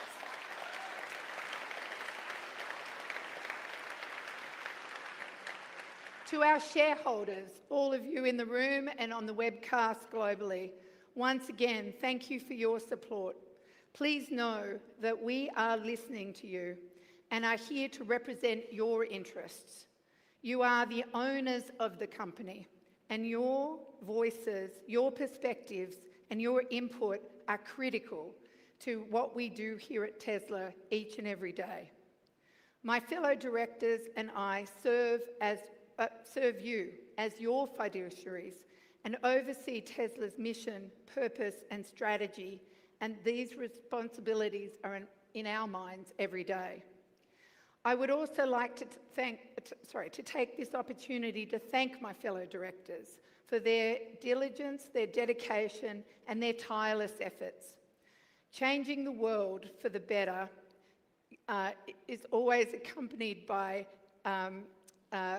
difficulties. And what I can say is that you can't do it by checking the boxes and just reviewing PowerPoint presentations.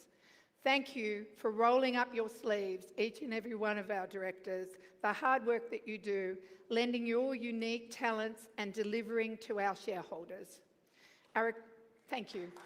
Thank you.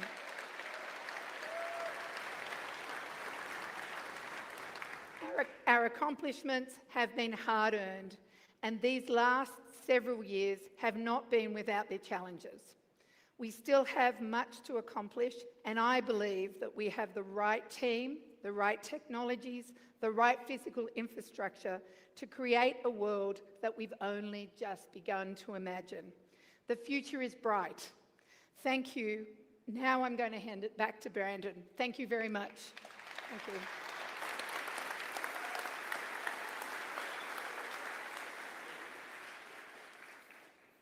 Thank you, Robin. I will now call the meeting to order. It is 3:25 p.m., and I declare that the polls are now open. We have already received over the past few weeks voting proxies from our shareholders. However, if you wish to vote your shares now, you may do so on the online portal or with the ballot boxes you received at the front. Tesla has appointed Tony Carridio, a member of the Carridio Group, to serve as our Inspector of Elections.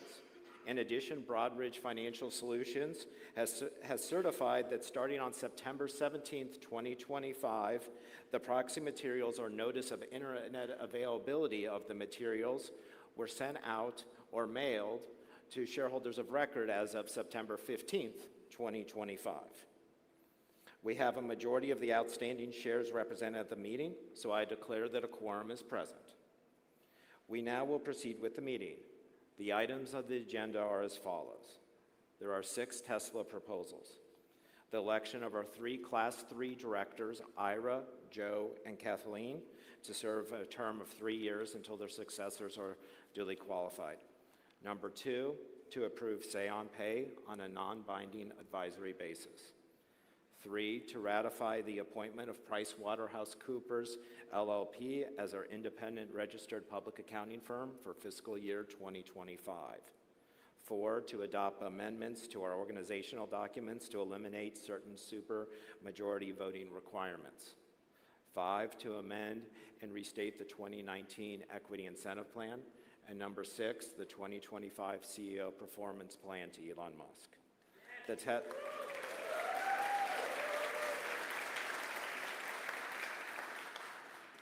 The Tesla board has recommended that all our shareholders vote for each of the director nominees and for the Tesla proposals except for the one on supermajority voting where no recommendation has been made.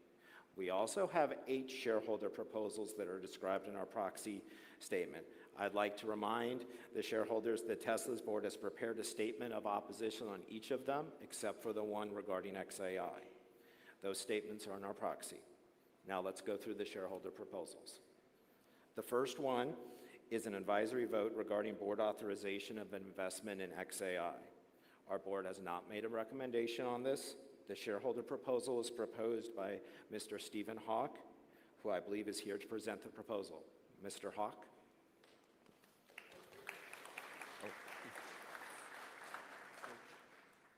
Thank you so much. Good afternoon, ladies and gentlemen. Fellow shareholders, Elon, and esteemed board members, thank you for this historic opportunity. I am Stephen Hawk, shareholder since 2012.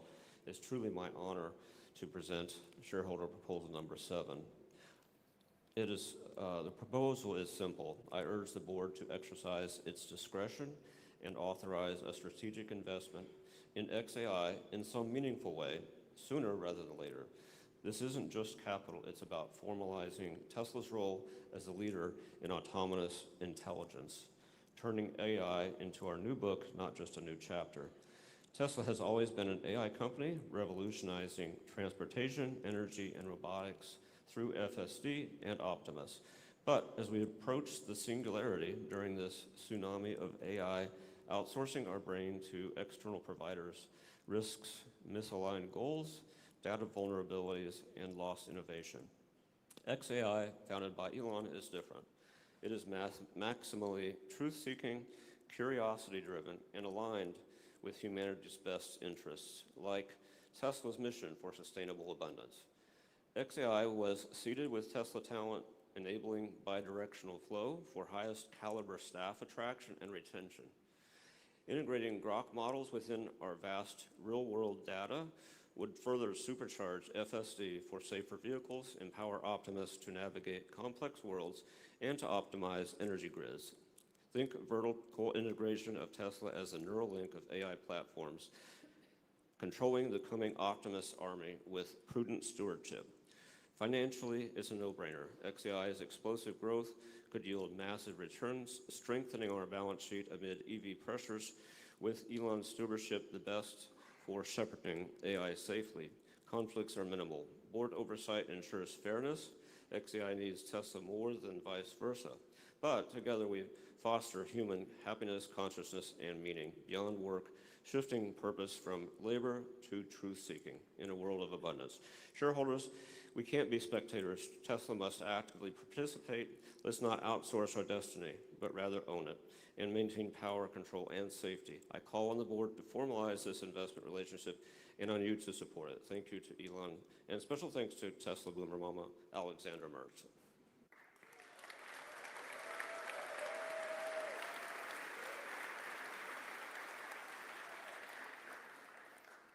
Thank you, Mr. Hawk.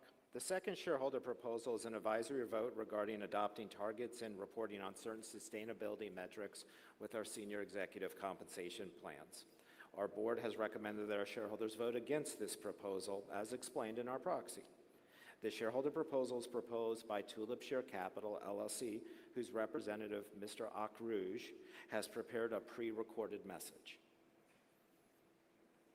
Hello shareholders, I am Antoine Argouge, CEO of the impact fund Tulip Share, speaking in support of Proposal 8. Our proposal asks Tesla's board to take a simple but meaningful step, link a portion of the executive compensation to measurable sustainability performance. Tesla's success has always been built on bold, measurable goals, production target, market cap milestone, and innovation. But as we enter a new era of scrutiny around climate, labor, and governance issues, it's time that part of those milestones also reflect how sustainable that success is achieved. Proposal 8 is not asking to replace all the financial goals. We're asking to strengthen them. Imagine if one or two tranches of the future compensation were tied to tangible outcomes such as reduction in carbon intensity per vehicle, verified improvement in worker safety, or supply chain transparency. These are metrics that protect long-term shareholder value, reduce legal and reputational risk, and ensure Tesla's leadership is rewarded not only for scale, but for sustainable impact. Tesla's mission is to accelerate the world's transition, linking compensation to sustainability metrics, ensure that this mission lives at the very core of the leadership decision-making. This is how Tesla can continue to lead, not just in innovation, but also in responsibility. We urge shareholders to vote for this proposal and support a compensation framework that drives both performance and purpose. Thank you. Thank you, Mr. Akrouge. As a reminder, the board's response is set forth in the proxy. Our third shareholder proposal is an advisory vote regarding an audit of certain labor practices. The board has recommended against that, as set forth in our proxy. The shareholder proposal is proposed by the National Center for Public Policy Research, whose representative, Stefan Padfield, has prepared a pre-recorded message. My name is Stefan Padfield, and I am the Executive Director of the Free Enterprise Project. The Free Enterprise Project is part of the National Center for Public Policy Research, which is the proponent of Proposal 9, requesting that Tesla conduct and report on a child labor audit. Let me begin by emphasizing that we are strong supporters of free enterprise, innovation, and shareholder value. We recognize Tesla's extraordinary contributions to the electric vehicle market. Our proposal is not anti-Tesla. It is pro-transparency and pro-shareholder. Proposal 9 asks for something very simple and reasonable, a verified accounting of whether and to what extent child labor is implicated in Tesla's supply chain. Tesla's opposition statement relies on policies, but policies are not the same as proof. A quote-unquote zero-tolerance policy is commendable, but without independent verification, it is only a promise, not evidence. The U.S. Department of Labor continues to list cobalt mining in the Democratic Republic of Congo among the sectors with the worst forms of child labor. A 2023 white paper on the financial and material impacts of child labor, authored by Hayes, identifies Tesla as a case study in the ongoing risks that cobalt and other mineral sourcing pose to automakers. And while Tesla's own 2024 impact report notes that the company invested more human and legal resources than ever before to combat forced and child labor, it provides no metrics showing whether those investments are working. Shareholders deserve data, not just assurances. We are asking Tesla to back its admirable words with verifiable results through a third-party audit or a transparent report. This is not just a moral question, it's a governance and risk management issue. Reputational, legal, and operational risks can directly affect shareholder value. So too can the risk that enthusiasm for electric vehicles undermines proper accounting of the often hidden cost that child labor may be embedded deep in EV supply chains. If Tesla is truly the industry leader it claims to be, it should also lead in transparency. We all know that proxy vote counts can be distorted by a plethora of conflicts of interest. Accordingly, we urge Tesla's board to see this proposal not as an attack, but as an opportunity to properly account for the costs and benefits of Tesla's mission, regardless of the final vote. If you have not done so already, please vote for Proposal 9. Thank you. Thank you, Mr. Padfield. As a reminder, the board's response is set forth in the proxy. Our fourth shareholder proposal is a vote to amend the bylaws to repeal a derivative suit ownership threshold. Our board has recommended against, as set forth in the proxy. The shareholder proposal is proposed by the Comptroller of the State of New York as the lead filer, whose representative, Thomas D. Napoli, has proposed a pre-recorded message. This is Thomas DiNapoli, New York State Controller. As trustee of the New York State Common Retirement Fund, owner of more than 3.3 million shares, we urge shareholders of Tesla to vote for Proposal 10 to amend the bylaws to repeal the 3% derivative suit ownership threshold. We filed a proposal, along with New York City Controller Brad Lander, to restore one of the most fundamental investor rights, the right of shareholders to hold directors and officers legally accountable when they breach their fiduciary duties. When Tesla asked investors last year to approve its move from Delaware to Texas, the board assured us that shareholder protections were similar in both states. Yet within months, Tesla's board engaged in a bait-and-switch scheme and immediately turned its back on its investors by amending its bylaws to reduce shareholder rights as soon as Texas offered an opportunity to do so. The new bylaw allowed Tesla to block nearly every investor from bringing a derivative suit unless they hold 3% of the company's stock, currently about $30 billion in Tesla shares. That threshold leaves only Elon Musk and a handful of giant Wall Street funds with any legal standing to act on their own.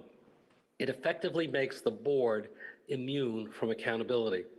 Tesla claims this rule is meant to discourage frivolous lawsuits, but courts already have tools to dismiss meritless cases. This bylaw doesn't stop abuse, it stops proper oversight, and it tells shareholders that the board no longer wants to be answerable to them. Our proposal simply seeks to repeal that bylaw and restore accountability.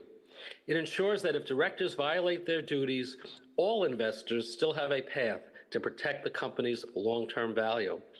Unfortunately, this attack on shareholder rights is part of a larger pattern at Tesla. We see a board that lacks true independence. The board has allowed our CEO to divide his attention among multiple outside ventures and then offered a pay proposal that could hand him a $1 trillion windfall and even more unchecked power. These are not isolated issues. They all stem from the same problem, a board that refuses to act as an independent check on management.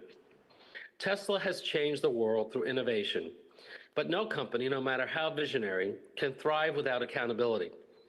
Strong governance protects investors and strengthens companies over time. I urge all shareholders to send a clear message that accountability, independence, and respect for shareholders are essential to Tesla's future success. Thank you for your time and consideration. Yeah, thank you, Mr. DiNapoli. The board's response is set forth in the proxy. The fifth shareholder proposal is a vote to amend Article 10 of the bylaws. The board has recommended that our shareholders vote against it, as set forth in our proxy. This shareholder proposal is proposed by the Treasurer of the State of Illinois and trustee of the Bright Directions College and Savings Trust as the lead filer, whose representative, Michael Ferrix, has prepared a pre-recorded message. Fellow Tesla shareholders and members of the board, my name is Michael Ferrix. I serve as Treasurer for the State of Illinois and as trustee of the Illinois College Savings Programs. I'm here to present Proposal 11, which asks Tesla to adopt a simple investor protection. If the board chooses to impose more restrictive requirements for submitting shareholder proposals as newly permitted under Texas law, those changes must be ratified by a supermajority of shareholders. At its core, this proposal is about protecting shareholder rights. If the board decides to limit our ability to submit proposals, this amendment ensures that shareholders have the final say. It helps to ensure that Tesla remains aligned with the will of its investors, plain and simple. Now, why is this important? Tesla is navigating a period of volatility, leadership transitions, intense competition, and heightened scrutiny from regulators and customers. In times like these, strong governance and active shareholder input can be critical. They serve as competitive advantages that position Tesla to lead, not just react. This proposal seeks to implement a reasonable safeguard that would reinforce accountability and build trust. The board itself has emphasized the importance of investor feedback. In the proxy statement, Chair Robin Denholm and Director Kathleen Wilson-Thompson wrote, "We are in Texas because it provides a more predictable governance framework that allows us to hear from you, the people who know Tesla best." If the board actively seeks to hear from shareholders, it's hard to reconcile that position with their opposition to this proposal. To reiterate what's at stake, Texas law now allows shareholder submission thresholds higher than SEC standards, requiring shareholders or groups to hold 3% of voting shares or $1 million in stock to submit a proposal.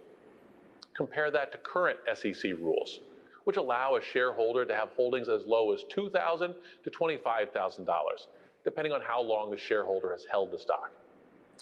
If the board chooses to adopt the Texas thresholds, they risk silencing investors who could drive meaningful governance improvements, as well as narrowing the pipeline of ideas. Note that this proposal does not limit the board's direction to evaluate governance options. It simply ensures that if the board adopts the Texas shareholder submission thresholds, a supermajority of shareholders must ratify that decision. That's fair. It's reasonable and fully aligned with the board's stated commitment to its investors. Again, I encourage my fellow investors to vote for Proposal 11 as a clear step towards protecting our rights as shareholders. Thank you. Thank you, Mr. Ferrix. As a reminder, the board's response is set forth in the proxy. The sixth shareholder proposal is an advisory vote to elect each director annually. Our board has recommended against, as set forth the reasons in the proxy. This shareholder proposal is proposed by James McRitchie, who has prepared a pre-recorded message. Thank you, shareholders. We've presented this proposal before, 2021 and 2024. It won a majority both times, even with board opposition. But Tesla requires a supermajority of shares outstanding, so those majorities weren't enough. Today we ask again, join the 90% of S&P 500 companies that elect all directors annually. Declassification means accountability every year, not every 3 years. Most institutional investors support this reform. It's the retail votes we need here today. A Delaware court recently found 3 major governance failures at Tesla. The board wasn't independent, the disclosures to shareholders on its pay plan were misleading, and the board failed to negotiate properly on our behalf. Declassifying the board is part of the cure. It ensures shareholders can hold directors accountable each year or nominate qualified replacements when needed. Matt Moscardi of Free Float Media calls this one of the most important votes of the year because it could shift Tesla's board from a friends and family plan to independent professionals with the skills necessary for Tesla's next chapter. We're also endorsed by Nell Minow, co-founder of Value Edge Advisors, and ISS, one of the most respected proxy advisors. John Chevedden's related proposal, number 13, calls for simple majority voting. We'll need that reform too for this proposal to succeed. Tesla's Musk premium, once a source of strength, is fading, along with his global reputation. Remember, Tesla is his only publicly traded company. It's the liquid piggy bank that fuels his other ventures. Yes, Elon Musk is brilliant, but no company should depend on a single personality. Either he stays long enough to keep using your capital elsewhere, or he moves on when the tap runs dry. Either way, shareholders must prepare for Tesla's future, a democratic, professional company led by a capable, independent board. Let's build Tesla to attract customers, employees, and investors who all contribute to its innovations. Vote for proposal number 4, declassify the board. Vote for proposal number 13, eliminate supermajority requirements. Together, let's restore accountability, independence, and trust at Tesla. Vote now before the polls close. Your vote can make a real difference in Tesla's future and your future as well. Thank you. Thank you, Mr. McRitchie. As a reminder, the board's response was contained in the proxy. Our 7th shareholder proposal is an advisory vote regarding a proposal that won 54% at last year's meeting. Our board has recommended against for the reasons set forth in the proxy. This shareholder proposal is proposed by John Chevedden, who is on the line to present this proposal. Mr. Chevedden.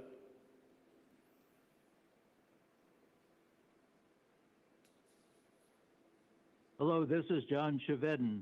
Proposal 13. This proposal is about Tesla being governed by a Democratic majority vote standard. This Proposal 13 is proud to be on the same topic as the Tesla Proposal 6. Shareholders request that Tesla take the steps necessary so that each voting requirement in the Tesla charter and bylaws that calls for a greater than simple majority vote be replaced by a Democratic requirement for a majority of the votes cast for and against such proposals, or a simple majority vote standard. It is important to vote for both Proposal 13 and Proposal 6, which are on the very same topic. In fact, it's more important to vote for Proposal 6 because Proposal 6 is a binding proposal, and this Proposal 13 is an advisory proposal. It is important to vote for Proposal 13 because Proposal 13 is a backup proposal in case the Tesla Proposal 6 does not get enough votes. This Proposal 13 has one advantage over Proposal 6 in that it requires less votes to be approved by shareholders than the Tesla Proposal 6, since this Proposal 13 is an advisory proposal. But it's still important to vote for both proposals. Adoption of Proposal 6 will pave the way for annual election of each Tesla director sooner than this Proposal 13. Annual election of each Tesla director will tend to keep Tesla directors away from their current status as being lapdog enablers for Mr. Musk and Mr. Musk's outrageous executive pay and Mr. Musk's outrageous distractions from Tesla. Please vote yes for Tesla being governed by a Democratic majority vote standard, Proposal 13, and vote for the Tesla Proposal 6 on the same topic. Thank you, Mr. Chevedden. As a reminder, the board's response is set forth in the proxy. Our eighth and final shareholder proposal is an advisory vote to seek shareholder approval before adopting certain bylaw amendments pursuant to Texas law. The board has opposed it for the reasons set forth in the proxy. This shareholder proposal is proposed by Eric and Emily Johnson and Bryce Matherin as co-filers, whose representative Bruce Abear from New Ground Social Investment has prepared a pre-recorded message. Good afternoon. I'm Bruce Herbert of New Ground Social Investment in Seattle, and I stand to move proposal number 14, a simple request that Tesla hold a vote before adopting any bylaw that would restrict the ability to file a shareholder proposal. Here's why this matters. Texas recently passed a law that allows companies to set sky-high barriers to shareholder participation. Instead of the SEC's current one-year ownership threshold of $25,000, these Texas rules would require owning $1 million of stock, or 3% of the company, in Tesla's case roughly $30 billion, before one could file a proposal.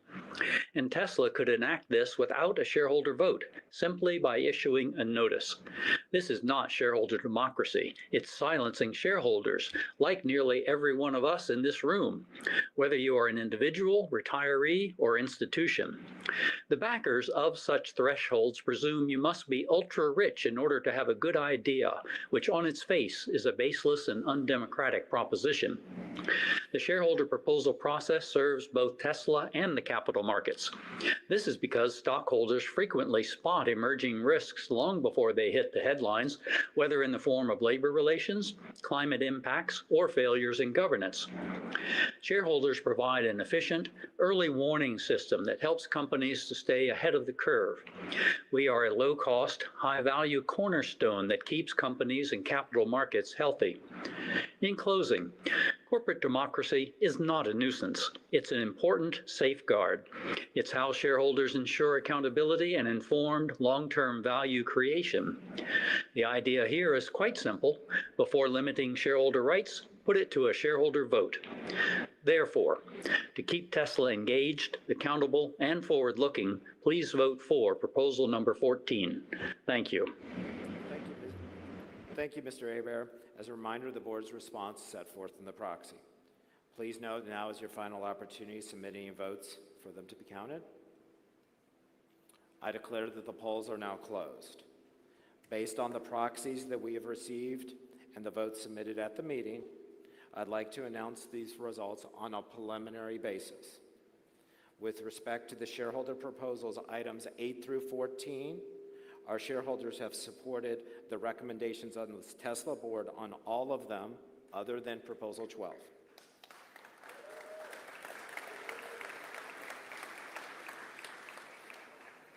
With respect to proposal 7 regarding XAI, while we have received more votes in favor than we did in against, there were a significant number of abstentions.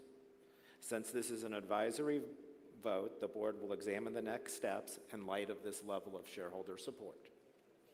Now, moving on to the Tesla proposals.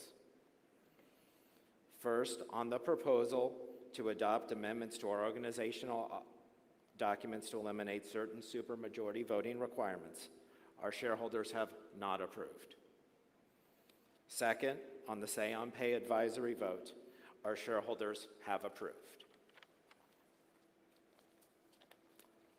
Third, on the ratification of the appointment of PricewaterhouseCoopers as our Tesla's independent registered public accounting firm for the 2025 fiscal year, shareholders have approved.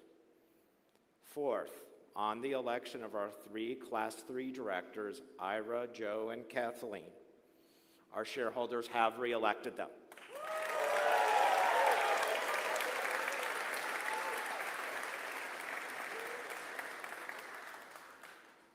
Fifth, on the amended and restated 2019 Equity Incentive Plan, our shareholders have approved.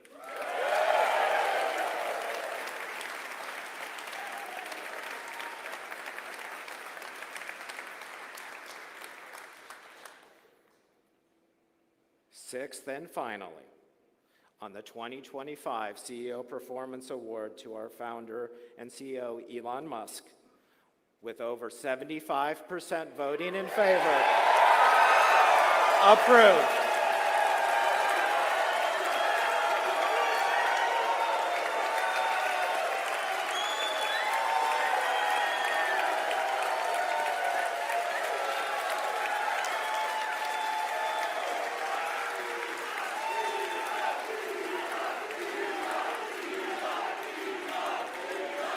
Yes.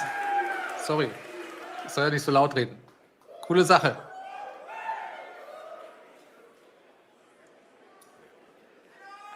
I declare this meeting is now closed. Elon Musk.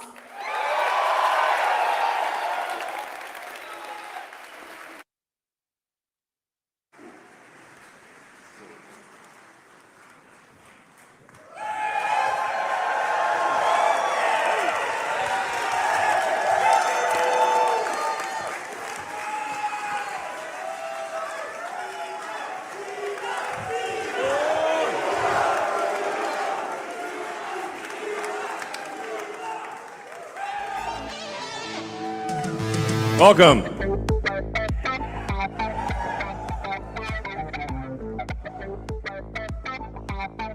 So, what we're going to.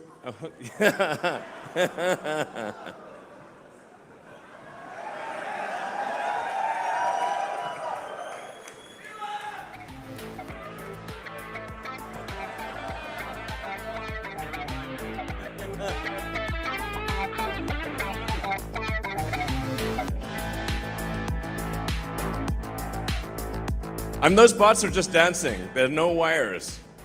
Those are actual robots.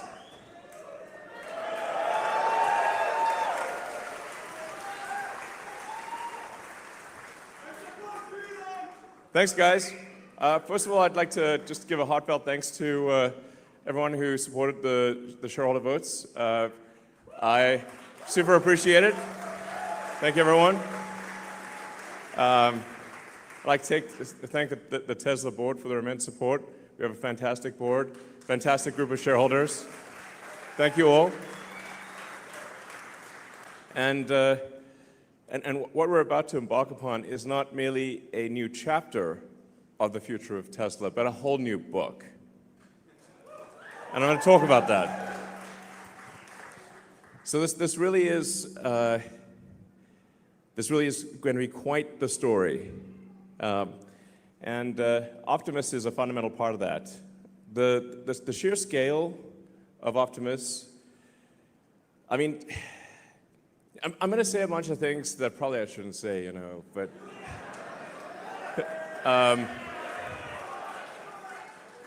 but that's what keeps it interesting. I mean, have you watched any other annual shareholder meeting?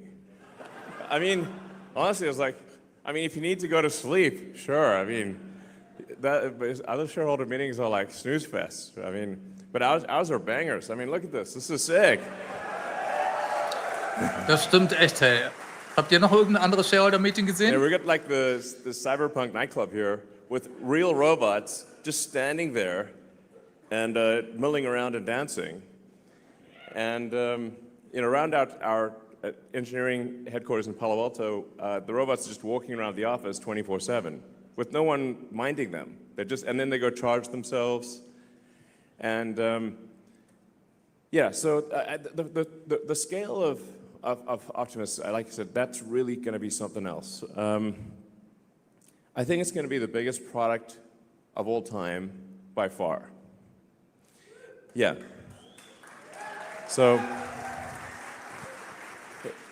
like bigger than cell phones, bigger than anything. I guess the way to think about it is that every human on Earth is going to want to have their own personal R2-D2 C-3PO. So who wouldn't? But actually, Optimus will be even better than them.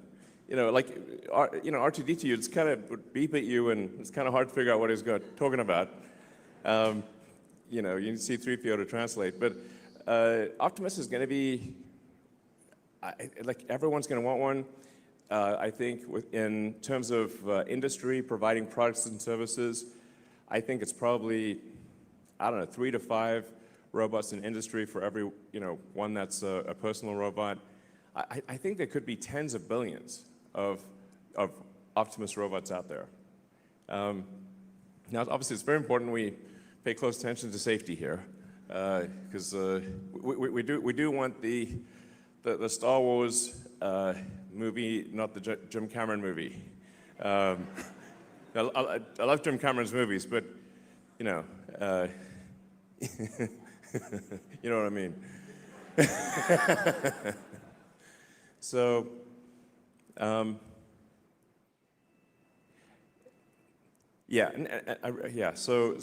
we're going to launch on the fastest production ramp of any product, of any large complex manufactured product ever. And starting with building a 1 million unit production line in Fremont. That's line one. And then a 10 million unit per year production line here on the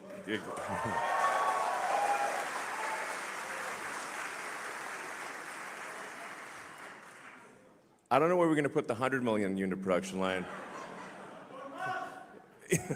Maybe on Mars, I don't know. But I think it's going to literally get to 100 million a year, maybe even 1 billion a year.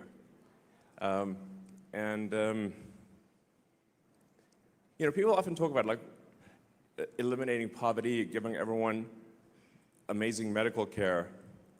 Well, there's actually only one way to do that, and that's with the Optimus robot. With humanoid robots, you can actually give everyone amazing medical care. In terms of Optimus will be more precise. Optimus will ultimately be better than the best human surgeon, with a level of precision that isn't possible, that is beyond human. So I think that's a pretty wild concept to say, okay, if you know, people always talked about eliminating poverty, but actually Optimus will actually eliminate poverty. Optimus will actually give people incredible medical care.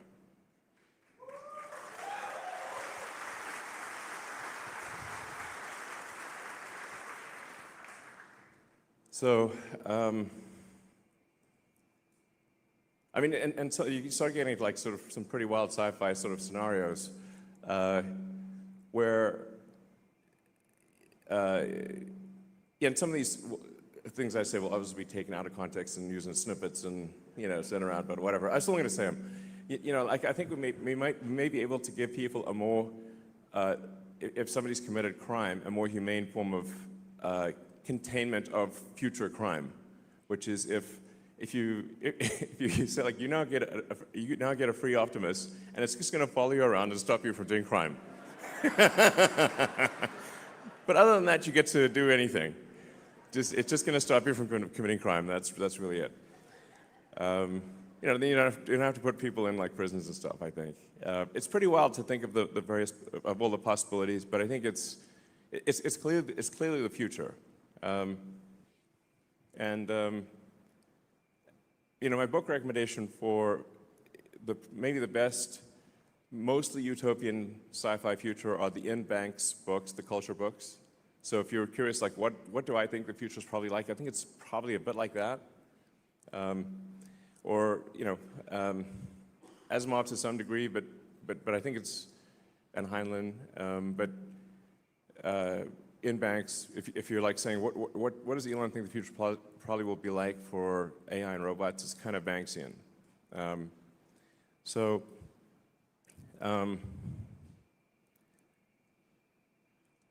Now, and things do get kind of wild from an economic standpoint.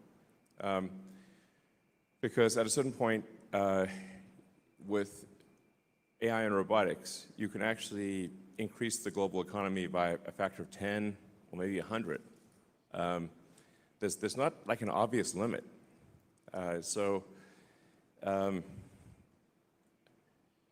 Like Optimus is kind of like an infinite money glitch. You know, and maybe there won't even be money in the future. Or money might be measured in terms of wattage, like how much you know, power can you bring to bear from an electrical standpoint. I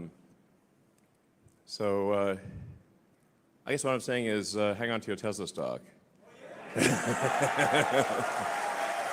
Yeah.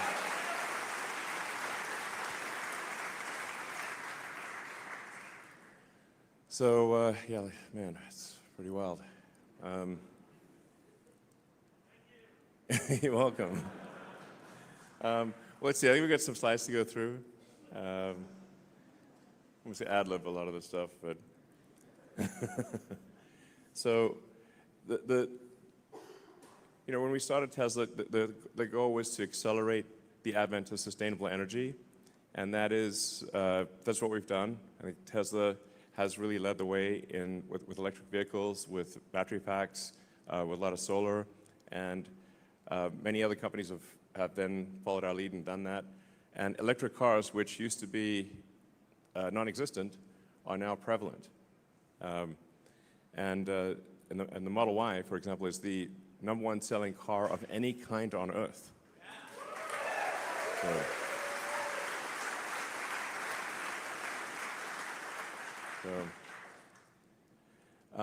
But obviously now with AI and robotics, we need to update our mission. And our mission, I think it's good.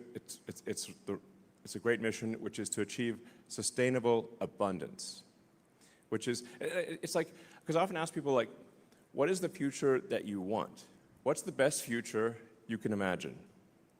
You know, because we want to try to make that future, like make the best future you can imagine. And I guess probably the best future is if people, you know, can have whatever they want from a goods and services standpoint or medical standpoint, but at the same time we don't destroy nature, and we keep the rainforests and the beautiful national parks and all that stuff. And so that's what I mean by sustainable abundance. Is that people, you know, can have whatever they want, have all their needs met, but we still keep all of the natural beauty that we want. Okay.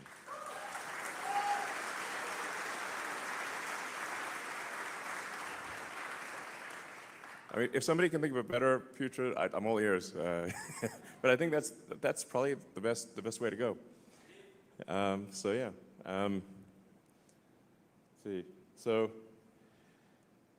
Yeah, as you know, every Tesla is designed to be autonomous. So it's sometimes difficult to explain to people if they've not. In fact, I'm sure you've all encountered this, where you try to tell people that the Tesla can drive itself, and they think you're crazy or something. I mean, especially like apart from the Cybertruck, our cars look pretty normal. I mean, they're good-looking cars, but they don't look super. They look normal. But I guess it's kind of like having a cat, or like, and the cat's just sitting. Let's say you've got a cat and it's like just sitting there on the couch, and you try to tell people that the cat can actually, it's actually Puss in Boots, and it can actually put on boots and a hat and swashbuckle and sing and dance, and people are like, no way, man, that's a cat. Until the cat does all those things. And you're like, damn, what the? We've got, you know, millions of Tesla cars out there that are kind of like Puss in Boots. They're intelligent, but people don't know that they're intelligent. They look like normal cars, but actually they're super smart and can drive themselves. So I think that's probably the single biggest thing we need to do is to educate potential customers that you can either have a car, you can either have a cat that's like normal cat, or you can have Puss in Boots, and Puss in Boots is very cool.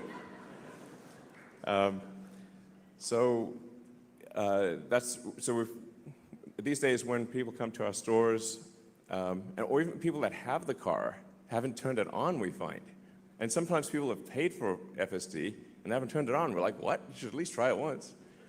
And so now the sales team, the service team will actually sit with customers and say, look, let us show you how it works and how easy it is. And then once they've tried it for even just a few days, they can't live without it. And now with version 14, we're actually getting to the point where we almost feel comfortable allowing people to text and drive, which is kind of the killer app. Because that's really what people want to do, and do. And actually, right now, the versions, the car's a little strict about keeping your eyes on the road. But I'm confident that in the next month or two, we're going to look closely at the safety statistics, but we will allow you to text and drive, essentially. Yeah. So, yeah.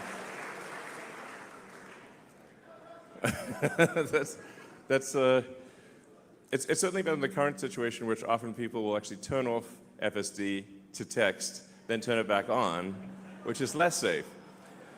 So yeah, that's probably the single biggest thing is just get people aware of FSD. And then obviously we need to get it approved in Europe. So we certainly appreciate the support of our customers in Europe pushing the regulators to approve FSD, because you can't even get even just normal supervised FSD is not allowed in Europe currently, which doesn't make any sense. And I've had these like crazy conversations with the regulators that seem like a Franz Kafka novel, where I'm like, well, look, we have billions of kilometers of data that shows that FSD increases safety. And they're like, well, we have to have all these committee meetings. I'm like, yeah, but people's lives are at stake here. So definitely a pressure from our customers in Europe to push the regulators to approve would be appreciated.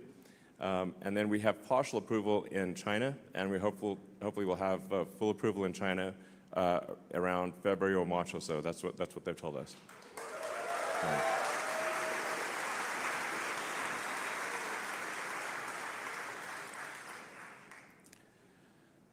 Yeah, but yeah, the fact that every Tesla car is capable of full self-driving, every car we build and have built for the last several years is capable of full self-driving is pretty wild, and most people don't know that. So, and then we've got the first car that is specifically built for unsupervised full self-driving to be a Robotaxi. It's called a Cybercab. It doesn't even have pedals or steering wheel. Yeah. So there's no side view mirrors. There's no yeah. So it's very much optimized for the lowest cost per mile in an autonomous mode. And that production is happening right here in this factory, and we'll be starting production in April next year.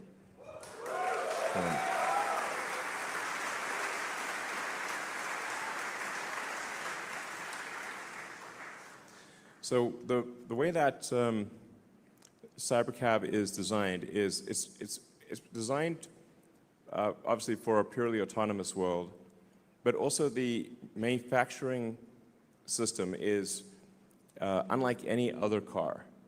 The manufacturing system of the Cybercab, it's closer to a high volume consumer electronics device than it is a car manufacturing line. So the net result is that I think we should be able to achieve, I think, ultimately less than a 10-second cycle time, basically a unit every 10 seconds. Maybe ultimately take a few years to get there, but it's theoretically possible to get to a 5-second production time. And so what that would mean is you could get on a line that would normally produce, say, 500,000 cars a year at a 1-minute cycle time, like Model Y, this would be maybe as much as 2 or 3 million. Maybe ultimately, it's theoretically possible to achieve a 5 million unit production line if you can get to the 5-second cycle time. So.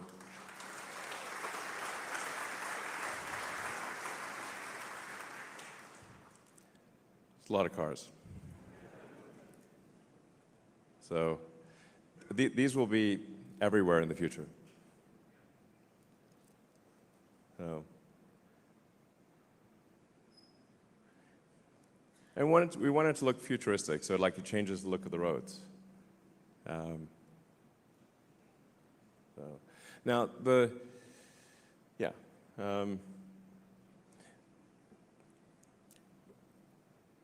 ingredients, when you look at what Optimus is, what's required to make Optimus and the various ingredients, what do you need to do to do high volume humanoid robot production? I think it's worth considering that really the cars we make are already robots, but they're four-wheeled robots. So Tesla is already the biggest robot manufacturer in the world because every car we make is a robot. And when you break it down to the fundamental elements, you've got batteries, power electronics, motors, gearboxes. You've got connectivity. You've got a vision-based AI. Hi, Optimus. All the various pieces that you need for a humanoid robot. You need the AI chip. You need the AI software. You need to be able to manage a large fleet. And so really Optimus is a robot with arms and legs as opposed to a robot with wheels. So Tesla's ideally suited, I think, to succeed in this arena. You will see certainly many companies showing demonstration robots. There's really three things that are super difficult about robots. One is the engineering of the forearm and hand, because the human hand is an incredible thing, actually. It's super dexterous. So engineering the hand really well, the real-world AI, and then volume manufacturing. Those are generally the things that are missing. One or more of those things are missing from other companies. So Tesla is the only one that has all three of those.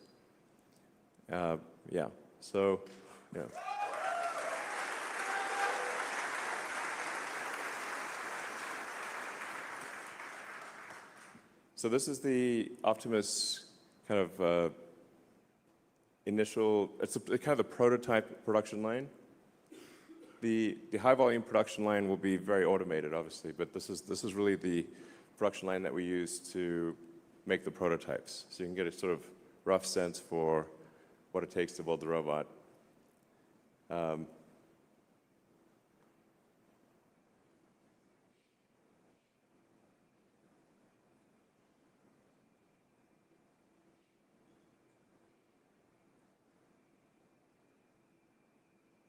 Got to pull the finger.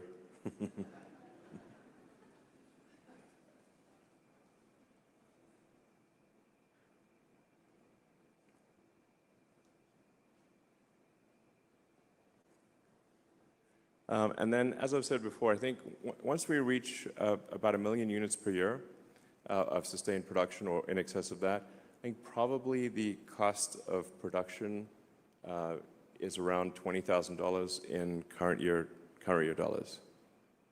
So this will be certainly very affordable.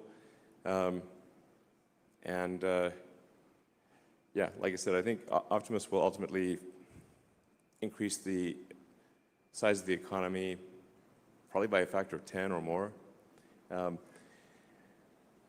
Next year we start production with Optimus version 3. What you're seeing here is Optimus version 2.5. Optimus 3 is an incredibly good design. The Tesla engineering team is amazing. When you see Optimus 3, yeah.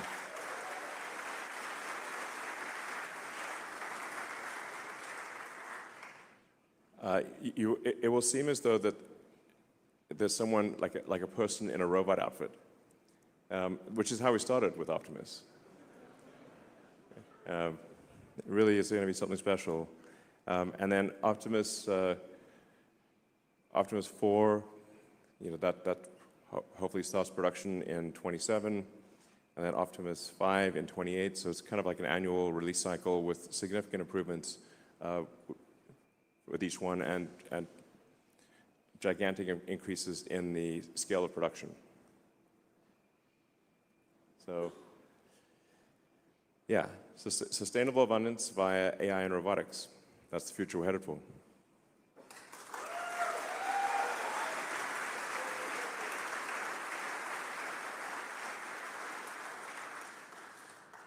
And as I think most people here know, the safety statistics show that miles driven on FSD are much safer than miles driven without it. So what this will translate to ultimately is saving the lives of millions of people and preventing hundreds of millions of accidents. So a massive increase in lives solved and tragedies avoided. It's going to be amazing.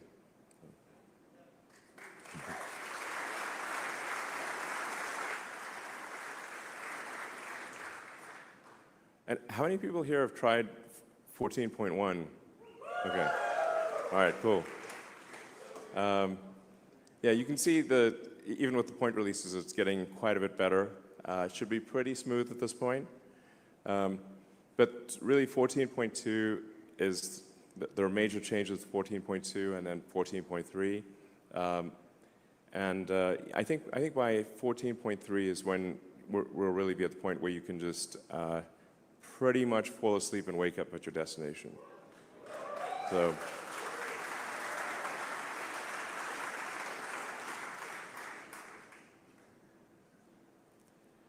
And then I've been putting a lot of time into the new Tesla chip design because in order to have a functional robot, you have to have a great AI chip. And it needs to be an inexpensive chip, and it needs to be very power efficient.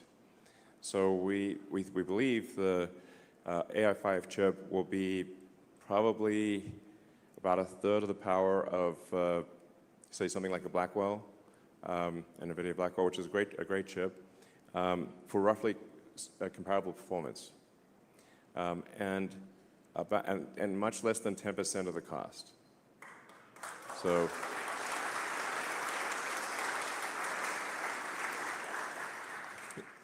This is a chip that is very much optimized for the Tesla AI software stack. So it's not meant to be a general purpose chip. It's meant to be an amazing chip for the Tesla AI software. I mean, a couple things that I think how is Tesla able to achieve such an improvement? I think it is because we are specialized. We're not trying to. NVIDIA has to serve the superset of all past and future customers. So all of their requirements, all of the software that they've written has to work, which is a very difficult problem. Whereas we just need to make it work for our software. And so we were able to simplify the chip dramatically. And then we also, I think we're unique in this, but we have an integer-based system. And integer operations are fundamentally more efficient than floating point operations. So we can do floating point, but the vast majority of our inference is done in integer, which is, if you're familiar with sort of logic gates, like the simplicity of integer, and integer is much more power efficient, much more silicon efficient, but you actually have to train for integer inference, which everyone else is training for floating point. That's kind of like a niche technical detail, but it's actually very important. So yeah, this is going to be a great chip. So this chip will be made in basically in 4 places: TSMC Taiwan, Samsung Korea, TSMC Arizona, and TSMC Texas.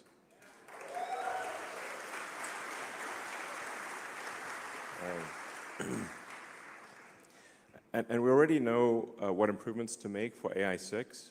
So I'm hopeful that we can, within less than a year of AI5 starting production, we can actually transition in the same fab to AI6 and double all of the performance metrics. So. I'm super hardcore on chips right now, as you may be able to tell. I have chips on the brain. I dream about chips. literally. Yeah, I can draw the you know, at least the broad brushstroke physical design of the AI5 chip by heart at this point. It's a good chip. It's a good chip, sir. So this is really key. Now, one of the things I'm trying to figure out is how do we make enough chips? You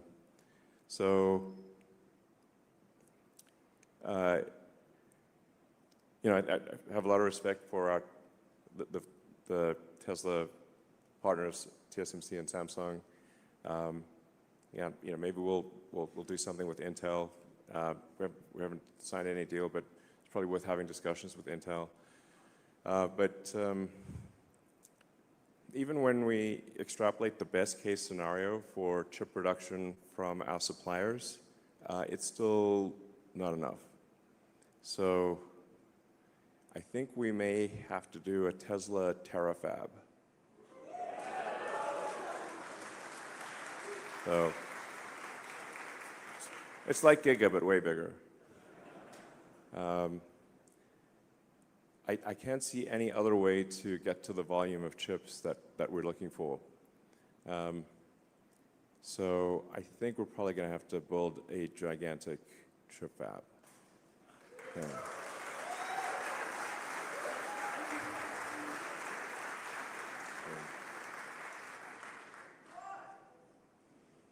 It's got to be done.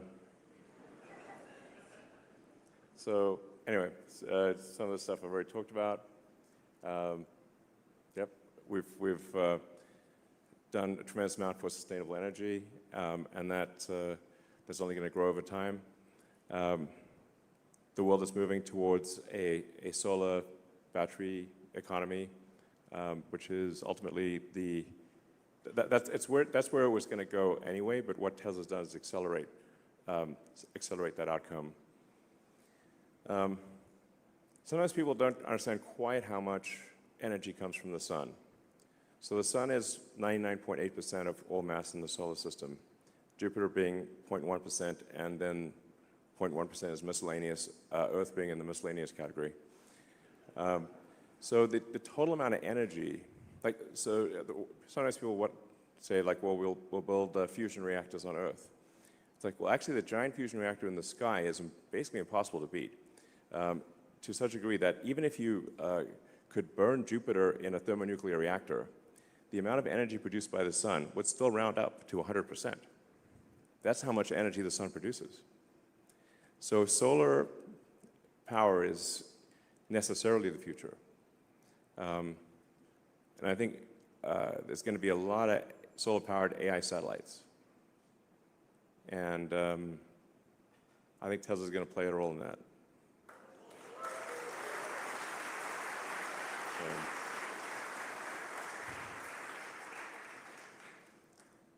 We've obviously refreshed the product line, so S3XY.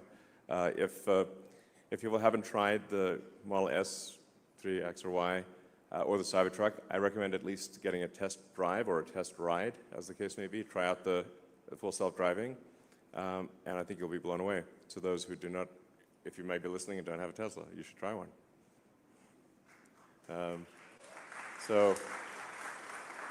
And of course, we've got the Cybertruck, which is the toughest truck of all time. It's literally bulletproof, faster than a Porsche 911, and can out-tow a Ford F-350. So it's a great car, great truck.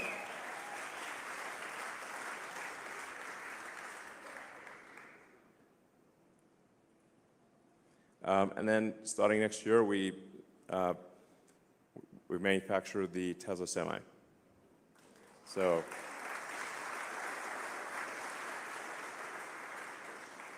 this is already, we already have a lot of prototype Tesla Semis in operation. PepsiCo and other companies have been using the Tesla Semi for quite some time.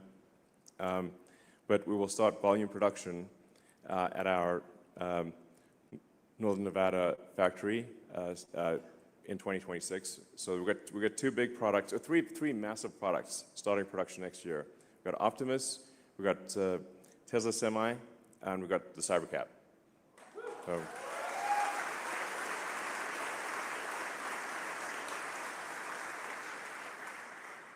and then battery packs. So if you look at total US power generation capability, it's roughly a terawatt. But the average power usage is less than half a terawatt. And that's because there are big differences in power usage between day and night. So the daily and seasonal variations in power consumption mean that the United States, and really every country, is only producing about half as much electrical energy as it could. Because without batteries, there's no effective way to buffer the energy. So what batteries actually enable is, even if you don't build any incremental power plants, you could double the energy output of the United States just with batteries. This is a super big deal. And in fact, I think that's really where most of the incremental energy production in the United States is going to come from, is literally batteries. So a bigger deal than it may seem.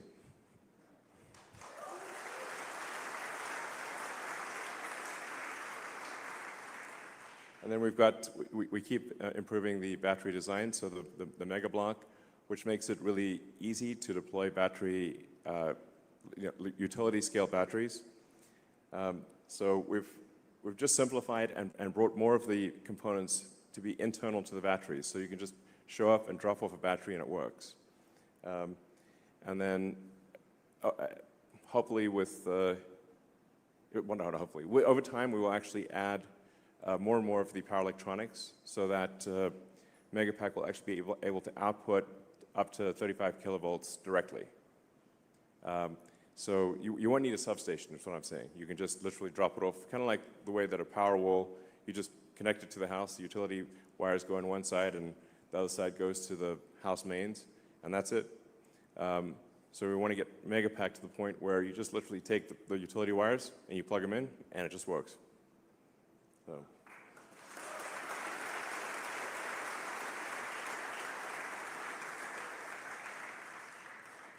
Then we've also built the world's largest supercharger network. So we do a lot of things here at Tesla. That's the biggest supercharger network in the world by far. And ultimately, you'll be able to go anywhere on Earth using a Tesla supercharger. And it's pretty close to anywhere on Earth, but it's it's going to be ultimately just anywhere. It'll just work anywhere. So the supercharger team has done great work expanding that and improving the efficiency of the supercharger network. And in North America, they did such a good job that the other car companies basically said, well, they'll just use the Tesla supercharger network. I'm like, okay, sounds good to us.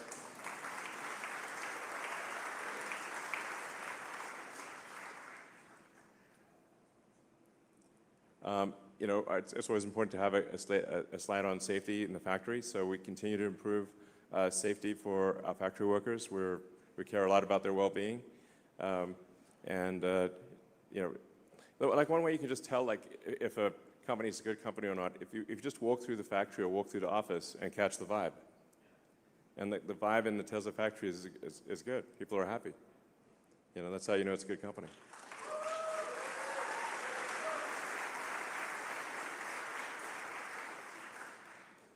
We've also put a lot of investment into raw materials. So we've built in South Texas and Corpus Christi the biggest lithium refinery outside of China, I believe. So it's starting off with 50 gigawatt hours of lithium, and we'll expand from there. So this is a very, very important to have, in a worst case scenario, that we have the ingredients necessary to make a battery. Very important. And then we've got here on this site the cathode factory, which is just the sort of giant building about a half mile that way. We're just making sure that we, from a supply chain standpoint, are resilient against any potential geopolitical challenges.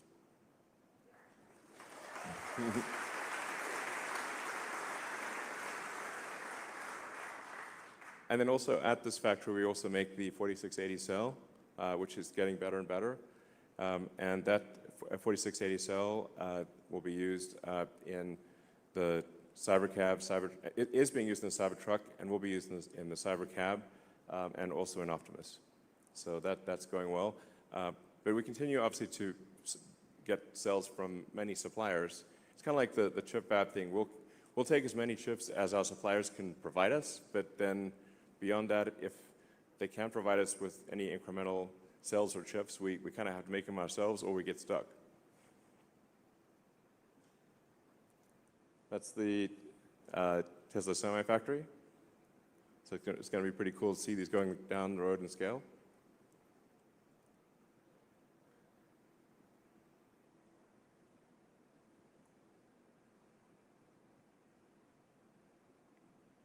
Yeah, so that's the basic plan. Sustainable abundance for all.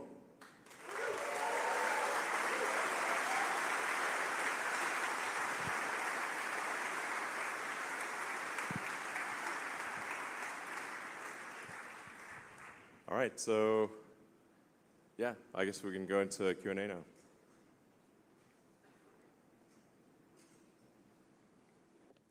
Maybe at the next annual shareholder meeting, we'll have Optimus take some of the questions. That'd be cool.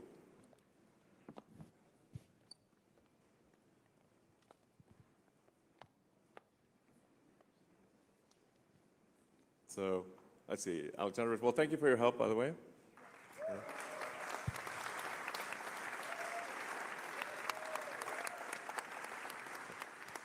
Yeah, please go ahead. Thank you. Is that a mic?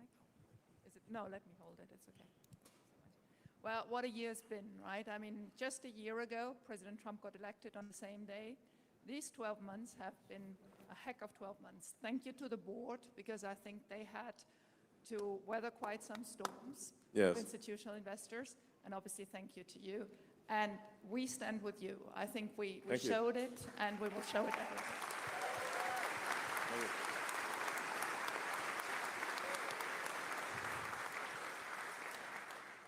So we would like to express a wish, please. This is a nice venue. We love coming to the factory, and I think it's actually great we're doing this at the factory. But there are thousands of retail investors who are crying because they cannot. They come to me. I love playing the mama, but I now give it to you. Please organize a bigger venue.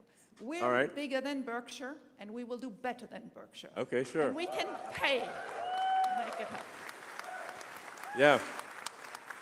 Actually, Tesla will be way, way, way bigger than Berkshire long term. It's going to be kind of nutty. All right, we'll do the next one. Maybe we'll do it in the, maybe the downtown arena or the soccer stadium or something like that. And get your security check. We want to make sure that you're safe. What if I just bob and weave? But, you know, we want a party, and if you can bring the other Elon companies there as well, investors would really appreciate it. All right, sounds good. So thank you very much for listening to us. All right. Coole Sache, Alexandra. Mega. Elon, as a father, I just want to first thank you for everything you're doing in the world, especially freedom of speech. Thank you. And one question.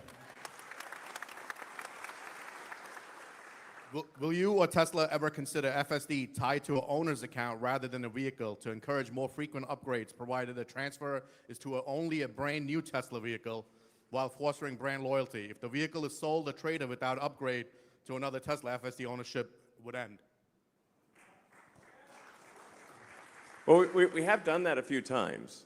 I guess we could extend it again. All right, we'll extend it. We'll extend it for at least another quarter, and then play it by ear after that. All right.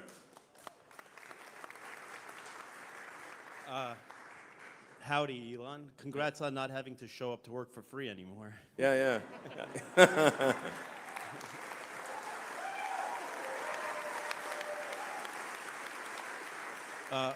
We now have over a $40 billion war chest. We're cash flow positive and Yes. remain that.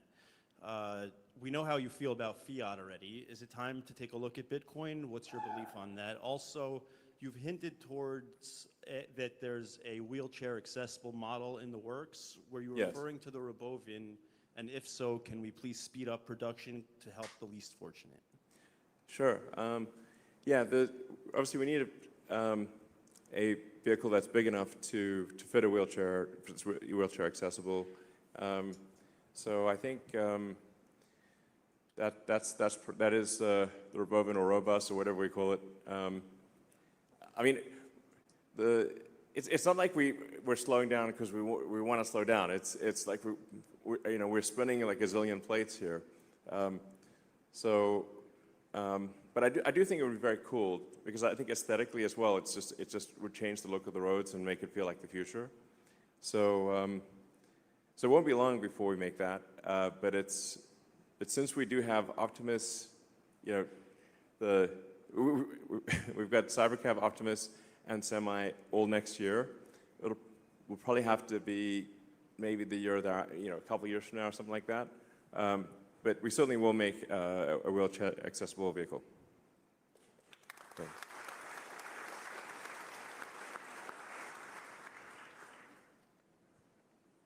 Hi, Satoshi.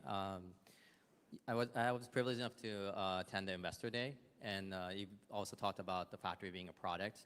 And I saw the dry cathode method and so forth, and I wanted to know the progress in that, and also would Optimus be working on that in the future production line in the future? Yeah, I guess the dry cathode, man, that's turned out to be a lot harder than we thought. I mean, it does look like it's going to be successful, and it will have some cost advantage relative to wet cathode. But if I had to wind the clock back, I would probably have gone with wet cathode instead of dry cathode, because it just turned out to be a lot harder to make it, capable of high volume production with super high reliability. But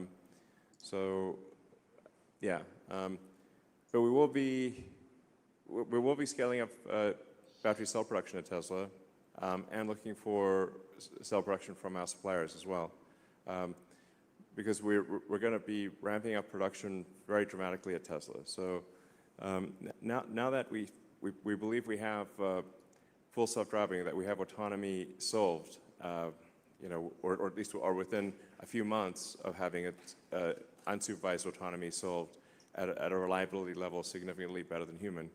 That means it's time to ramp up production, because the value proposition is now much greater than a regular car. The killer app really is for people: can you text and drive, or can you sleep and drive? Can the car take you to a destination, or do you need to pay attention and have to drive it? And before we allow the car to be driven without paying attention, we need to make sure it's very safe. But like I said, we're on the cusp of that. I know I've said that a few times, but we really are at this point, and you can feel it for yourselves with the 14.1 release.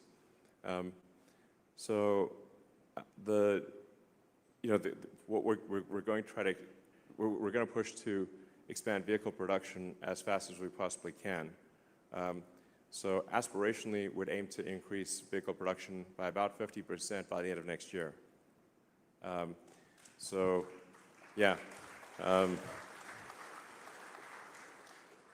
it's very hard to increase production, but that's roughly, I don't know, maybe we get to, like, I'm just guessing, at an exit rate by the end of next year of around 2.6, 2.7 million vehicles annualized production, and then aim to get to maybe 4 million by the annualized rate by the end of 27, and then maybe 5 million by the end of 28. Those are our aspirational goals. So this is a gigantic increase in output, which means that the entire supply chain has to move in unison with that increase in volume. The nature of producing a large complex product is that it moves as fast as the least lucky, dumbest element in the entire system, and there's 10,000 plus items. But this, like I said, this really is it's not just a new chapter for Tesla, it's a new book. And that new book is massively increasing vehicle production and ramping up Optimus production faster than anything's ever been ramped up before in history. So.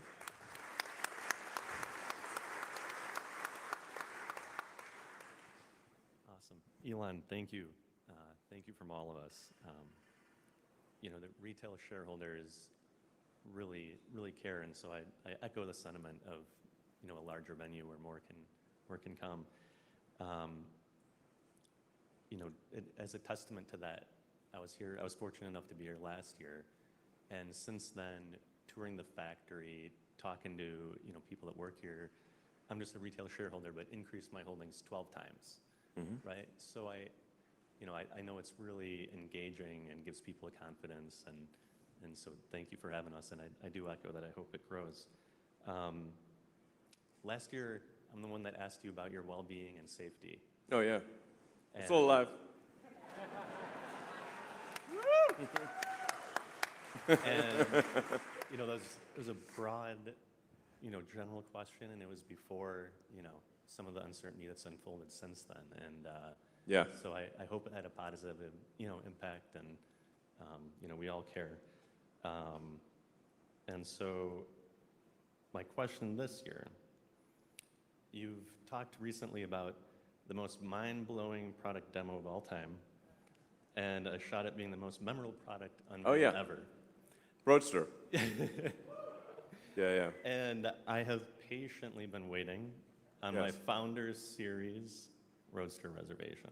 So on behalf of the Founders Series guys that have stuck in there, can we be invited to this unveil? Oh yeah, sure, absolutely, definitely. Okay. Yes. So all Founders Series can be invited? Yes. I mean, it's the least we could do, frankly, for people that are long-suffering Roadster reservation holders. I feel confident in saying it will be the most exciting product unveil ever. And I hope that, whether it goes well or doesn't go well. Since I'm up here, can I get the first one? Well, I guess it's according to whoever put down their deposit in that sequence. So that's but you'll get a very early one. I mean, the new Roadster is very much sort of like it's not even the icing on the cake, it's the cherry on the icing on the cake. So I mean, it's really kind of like you know, it's like it's not essential for sustainable abundance. Let me put it that way. But I do think there should be you know, very cool technology in the world that is you know, that's way beyond anything that's ever existed. And I think I'd like those, like, even if I could never have access to those things, I'd like to know that they exist and see the future happening. So I think it will be inspiring to a lot of people, and just it's extreme. It's like the coolest car, if it even is a car, that will probably ever exist. Yeah. So. Hi, Elon. Congrats on the proposal plan. That was amazing, the compensation. Question back to chips. So chips. Chips will be the limiting factor. To the future. So on that. Chips and electricity are the two limiting factors. Yeah, and we got the energy and power and energy packs ready to roll. So I think on the chips, I think you said TSMC, Samsung, perhaps Intel, 14A, and several different sites. I heard a couple U.S. factory sources, which is. I mean, we're like everyone. Everybody. You know, it's like. Yeah. Yeah. And so I guess the is there an open door in the future of investing directly into some of those foundries? And second question, how big is a Terafactory? Can you put that in scale and yeah, that's a good point. That's a semiconductor Terafactory? Yeah, well, the thing is that we actually have agreed to buy all the chips that are made from the fab, so it's basically a money printing machine for TSMC and Samsung. It's like literally, the faster you make the chips, the faster we send them money, but it's still not going at fast enough. So that's why I think, as far as I can see, the only option is to go build some very big chip fab. And then you got to solve memory and packaging too. So, but otherwise you just tap out at whatever the chip production rate is. So I guess Tera would be, you'd want to say it's got to be at least 100,000 wafer starts per month size fab. And maybe that would be one of 10 in a complex. So it would ultimately be 1 million wafer starts per month. Yeah, exactly. You can tell when it gets the Gigafactor, that's probably a good sign that we're onto something special. But I wouldn't be surprised if long term it's like 1 million wafers a month. Yeah. Hi, Elon. I'm a long-term investor, so I've been holding the shares for 12 years. I worked at the Autopilot team development for 10 years, and I brought my dad here from Brazil. We actually won the Tesla Vision contest with the Cybertruck B video, so I hope you get to see that at some point. So thanks for the free Model Y. And my question is about, obviously, market expansion, but not only South America, Brazil, but also into Mars, like with the upcoming rendezvous of Mars and Earth. What's going to be in the payload, what are we going to send there? Well, Optimus is going to play a big role. Well, Optimus and I think Tesla vehicles will play a big role on the Moon and Mars. So for a Moon base and a Mars city, Tesla vehicles and Optimus robots are natural fit for building and operating a Moon base and a Mars city. So, sorry? Cybertruck also? Yeah, it's Cybertruck. You will need to drive around in a pressurized vehicle if there's a person inside. But yeah, it'll be something cool. Next level Moon buggy or Mars buggy. So, all right. Hi, Mr. Musk. Gaurav. Been a fan of yours since 2006. I think I saw a piece in Popular Science magazine. It was really cool, and I think I was 15 at the time. Shareholder since 10 years now. It's been really, really rewarding. It's changed my life. So thank you very much to you and Tesla. My question is regarding Tesla's mission for a sustainable future as it pertains to autonomy. I personally fully expect a deflationary period after, unlocked by autonomy, basically, both in moving humans and goods and whatnot, excluding Optimus even. Yeah. What efforts is Tesla going to focus on to reduce the dollar per mile? Rough math, I think like 30 cents a mile would be really nice. 50 cents is pretty good too. I mean, looking at inflation later on. And then I guess the second part of that, how low does it have to be for people to just stop buying cars, like where it doesn't make economic sense to do that? I expect that to affect economies of scale and then further increase the pricing of vehicles there on out. So what is that node at which inflection happens? Well, in terms of cost per mile, I mean, we do see a path with a lot of work to get below 20 cents a mile in current year dollars. I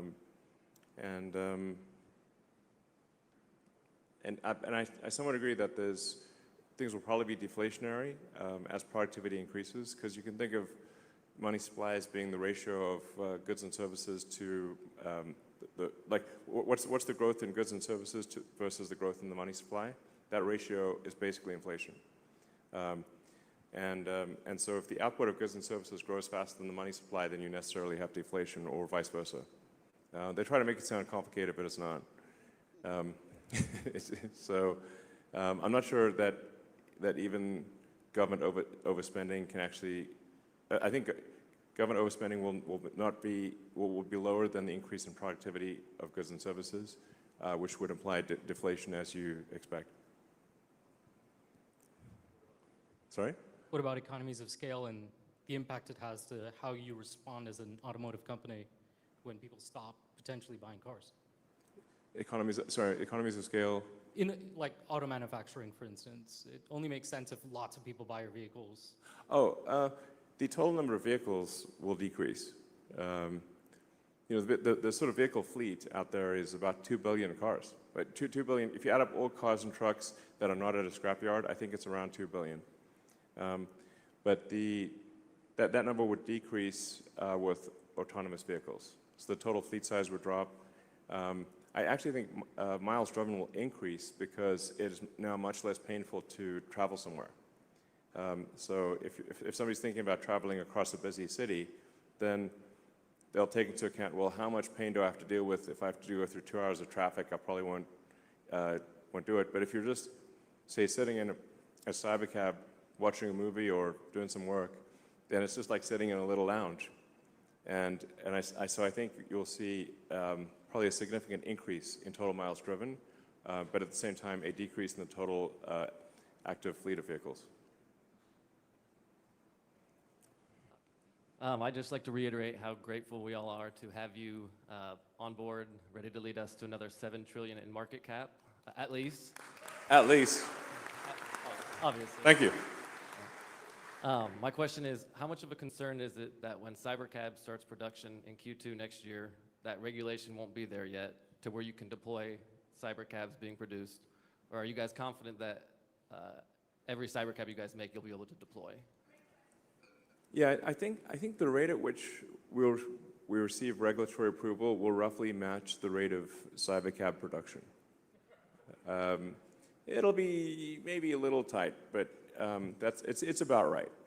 And I'd like to thank Waymo for paving the path here. It's very helpful. Yeah, but I think we'll be able to deploy all the Cybercabs that we produce. And the other thing is, like, once it becomes like extremely normal in cities, it's just going to become like the regulators will have just fewer and fewer reasons to say no. And then you've got this, you've got the accident statistics at scale, and you can show that autonomous miles save lives. And you've got unequivocal, billions of miles to prove it. Then I think it's hard for regulators to say no. Yeah, true. All right. First of all, Elon, thank you so much for everything you do for the Tesla shareholders. Thank you. Do you see a path for Optimus to have consciousness downloaded to it? You mean human consciousness, or? Yes. Yeah, I mean, it's not like immediate, but if you say it down the road, would you be able to, say, with the neural link, have a snapshot of, or at least an approximate snapshot of somebody's mind, and then upload that approximate snapshot to an Optimus body? I think that at some point that technology becomes possible, and it's probably less than 20 years. Yeah. But of course, you won't quite be the same, be a little different, because you'll be in a robot body, and the mental snapshot will not be precise. It'll be probably pretty close, but not exactly the same. On the other hand, are you the same person that you were 5 years ago? Nope. I mean, a lot of things have changed. Yeah, but I guess at some point, if you want to be uploaded to a robot body, my guess is that becomes possible. Yeah. Hi, Elon. Space-based data center is a great idea, and I agree with that. Yeah. I was curious on your views on space-based solar power, the idea of beaming down microwave energy down to Earth so that you can just point it to where it needs to go without transmission, without distribution lines, and it's more energy dense, so less land use. Just curious on your views. Well, space solar power, until the advent of something like Starship, where the cost per ton to orbit, drops by orders of magnitude, the cost of getting payload to orbit is so high that there was no possibility of space solar power solving anything, really. Now, with Starship, I see a path to Starship cost per ton to orbit being lower than air flight. Like if you were to fly, do a long distance air flight with cargo, like say took a 747 from here to, Sydney, Australia or something like that. I think ultimately Starship will be able to do that trip for less cost per ton than an aircraft. So now you've got that opens up a very wide range of possibilities. Like the most obvious one, I think, is actually solar-powered AI satellites. So to move the AI to orbit and essentially deep space over time, because you can actually access over 1 billion times more energy from the sun in deep space than you can on Earth. The scaling, to scale to Kardashev, to make any progress on a Kardashev 2 scale, which is using some non-trivial amount of energy from the sun, you kind of have to do space solar power. Now, you could only beam a tiny amount of that back to Earth, or you would melt Earth. So Earth actually receives a very, very tiny amount of the sun's energy. Earth is a tiny dust mote. You see, like Earth to scale with the sun, we look like a little crumb.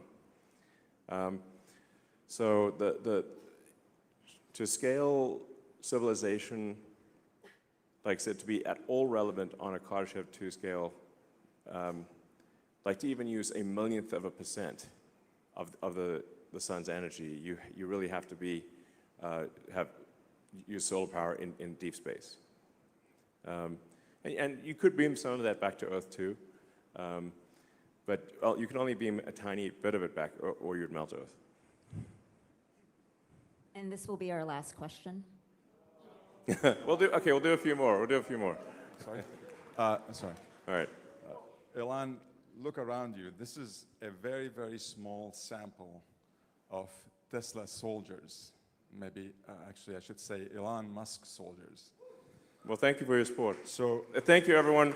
I'd just like to say thank you from the bottom of my heart for your support. Thank you. And thank you, everyone out there. So, I know for sure a lot of them sold the farm to buy Tesla. And they stuck with Tesla through thick and thin, good days and bad days. Yes. So my question to you is, how do you feel about repeating the success, but in a safer way, where you get qualified Tesla retail investor only to invest in SpaceX, avoiding all these market manipulators, those crooks, and these short sellers? Yeah. It is a tough problem that you highlight. I mean, unfortunately, over time, the parasitic load of being a public company has just grown over time. And so you get all these, spurious lawsuits, obviously, and they just make it very difficult to operate effectively as a public company. But I do want to try to figure out some way for Tesla shareholders to participate in SpaceX. That would be very cool.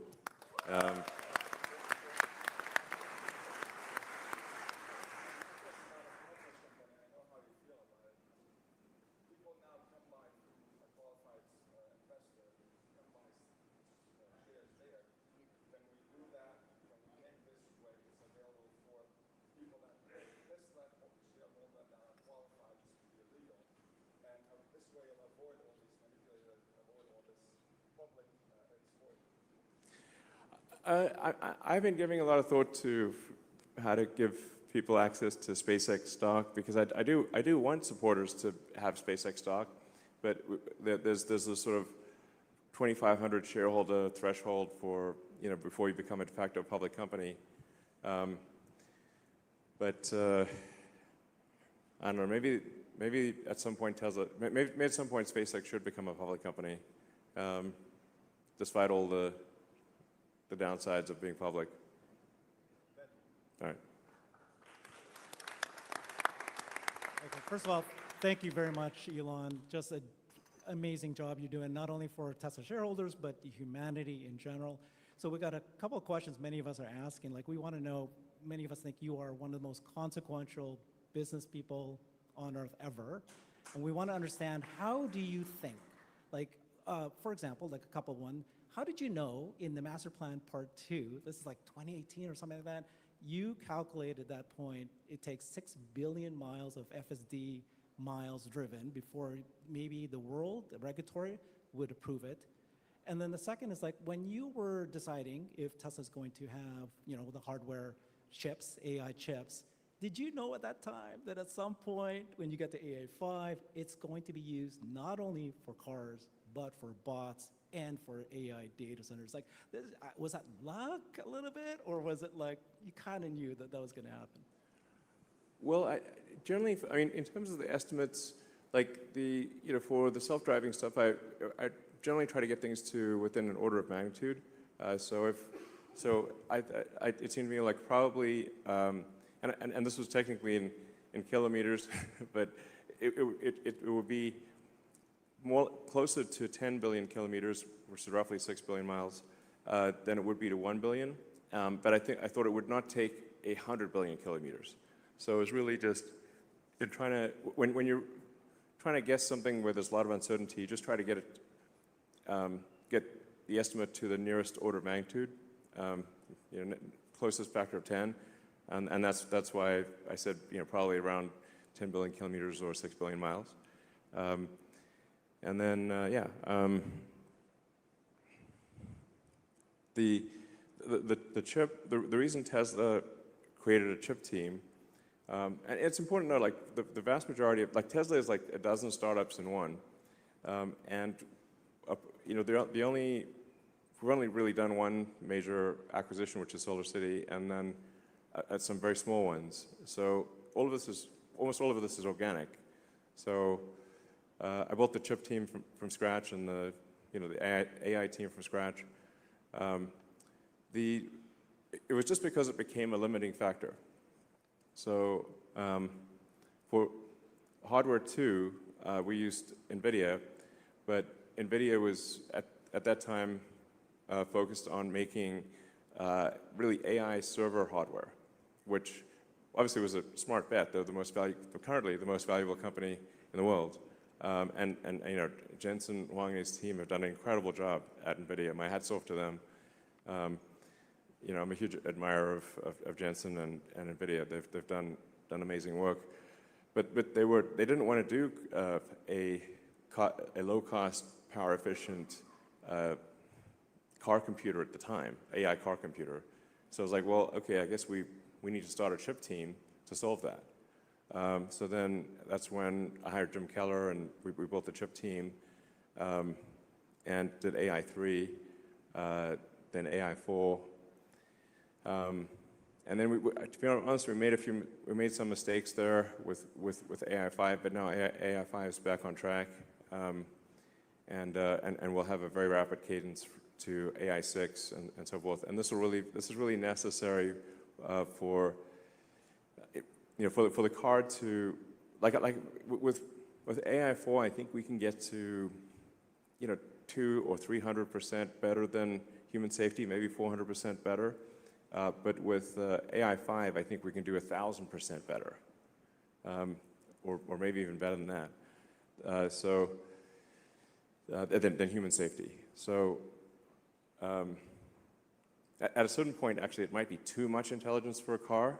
So I was thinking, like, what if you get stuck in a car and you have too much intelligence? But then one of the things we could do is when the car is idle, is use the car as a massive distributed AI inference fleet.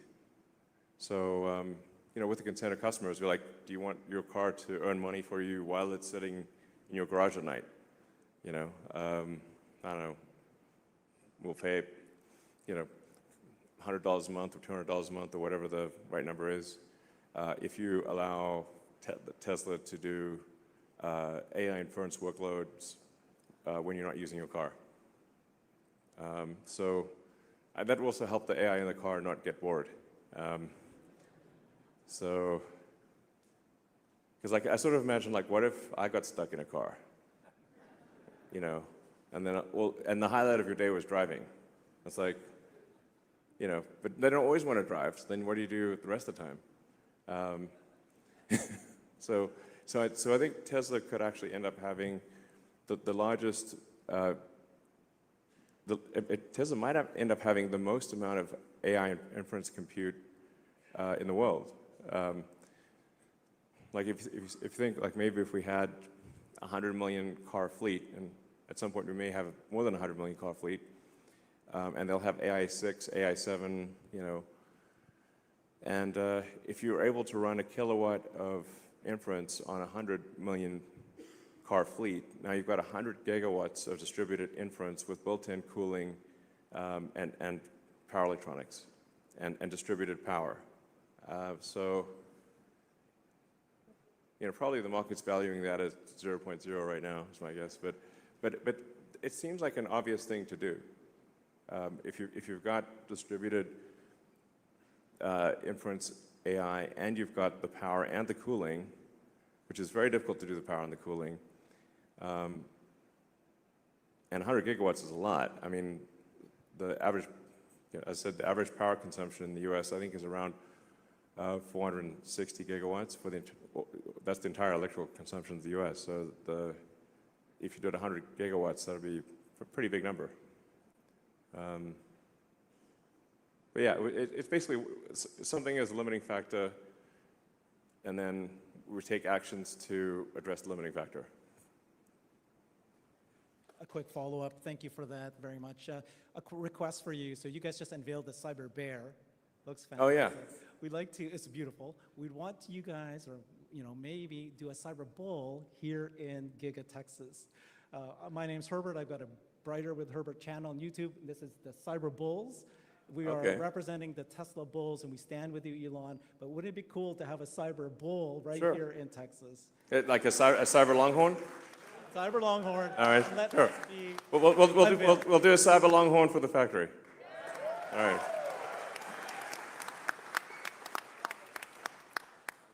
Good afternoon. I'm very excited to ask this question. I've dreamed of giving away a Tesla for a very, very long time. And I finally wore EVJect down enough that they're willing to foot the bill for it. But it turns out to give away a Tesla, I have to have your permission to say we're giving away a Tesla. Yep, so my permission. it's a simple You can just give it away. You don't have to do anything. Tesla doesn't have to do. We're going to go through the normal channels. We'll buy it from a store. Sure. All that stuff. You can give away a Tesla. It's totally cool. Yeah. Yeah, but certainly you don't need my permission to give away a car. We'll take like maybe a couple more questions and then call it a night. So, all right. Hi, Elon. My name is Jonathan. You mentioned that the Roadster will have more tech than all the James Bond vehicles combined. Do you think there's any possibility that any of that tech will make it into the current vehicle lineup? No. And to follow up on that, do you have any estimate of production or delivery timelines for the Roadster? I guess, well, so we're aiming for the product unveiled will be of the Roadster 2, which will be very different from what was shown previously. That demo event will be April 1st of next year. I have some deniability because, like, I could say I was just kidding. But we are actually tentatively aiming for April 1st for this, what I think will be the most exciting whether it works or not, demo ever of any product. And then I guess production is probably about 12 to 18 months after that. I think production is probably a year or so after that. Oh, well, I can't give away the secrets, but you won't be disappointed. All right, we'll take one last question, I guess. Hey, all right. 3 last questions? Okay. Hi, Elon. I'm really excited about this future of sustainable abundance that we're talking about. I mean, you're going to be saving a lot of lives with FSD, but the number of lives that would be saved and improved with this future vision you have is really inspiring and very exciting. So even today, you've mentioned, though, that in a post-scarcity world, the role of money could diminish or become obsolete. Mm-hmm. Given that much of today's power, including yours, is tied to wealth, do you think achieving this abundance would require powerful people to relinquish their power? And how might we address resistance from those who hold power to make this vision a reality? Well, I mean, I think actually long-term, the AI is going to be in charge, to be totally frank, not humans. If artificial intelligence vastly exceeds the sum of human intelligence, it is difficult to imagine that any humans will actually be in charge. So we just need to make sure the AI is friendly. Yeah? Thank you. Is that the question? Go ahead, sure. Yes. Okay, sorry, Elon. Okay. Yeah, so I'm Cybercat on X, and I'm doing YouTube and content creator. There's one thing I always heard about Tesla owners or people who want to buy Tesla complain about, that is about a super expensive insurance, right? And the thing is, Tesla, I know Tesla also do insurance. However, it's not a cover every place. Like based on Boston, I don't have too much options. It's super expensive. And the other point is the FSD is very safe right now. I've been using FSD for about 4 years, right? Yes. It's getting to a point, it's like almost unsupervised. However, the insurance still does not take this into consideration. They don't ask you whether you have FSD or not, and they don't know how much you travel with FSD, and that is not a part of the risk prediction kind of thing, right? So I feel like what's your thought about insurance going forward, especially when we're getting close to the autonomy? What is path, like either using your own or with the external partnership? For example, there's a company called Lemonade. We do need to not have the questions be super long. I mean, Tesla Insurance is trying to expand as quickly as possible, but the regulatory structure for insurance is extremely complex and works on a state-by-state basis. So it's really somewhat of a racket. The rules for insurance are different with every state. It's a very, very complicated thing. I mean, yeah, so there's, but I'm aware that insurance often is too expensive and doesn't take the right things into account. So all I can say to that is, yeah, we'll keep expanding Tesla Insurance. When the car is operating as a cybercab, Tesla will simply self-insure, so that kind of solves that. Insurance is a real pain in the neck, for sure. Okay, I do need to end this at some point. I'll take, one question there. All right, thanks, Elon, for taking my question. I appreciate it. My question has to do with compute and what the build out or how much is necessary to train Optimus and actually get them to a very household, meaningful robot that can do things, and if the partnership with xAI would help accelerate that. Yeah, there's a lot of training compute needed for Optimus, because the AI chip in the robot is relatively weak because it's really limited on power, you can make up for that with a lot of training to have a lot of training result in a very efficient AI that can run on a low power chip in the robot. So it is, we will actually have to spend a lot of money on training, like, ultimately it'll be like tens of billions of dollars on training compute. So it's a big number. Would a partnership with xAI help accelerate that? Yeah, I think potentially. Yeah, I think that could, yeah, I think there's potential for accelerating that. So, yeah, did the xAI investment thing get approved? No? Yes? Okay. Okay, whatever.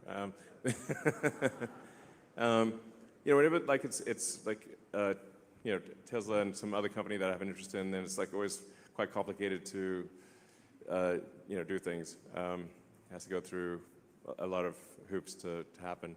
But I do think there's a lot of potential for collaboration with xAI in the future and with SpaceX. So, all right. Okay, this is the last one. Yeah, sorry. Thank you so much. Captain Ali on X, I support you. Thank you so much for everything you do. Very simple question. I'm from Israel. I don't represent a lot of people, but people do ask me, and I'm going to ask you. Any chance to have the app in other languages, like Hebrew, for example? Some people struggle with. Even the app is. The app itself, yeah, just the app. The application. The app is not in Hebrew? No. Oh. And a lot of people don't speak English, so it's. Oh, okay. Weird. Shoot, I thought we had it in all languages. Okay, well, definitely the app needs to be in all languages. All right. So, all right.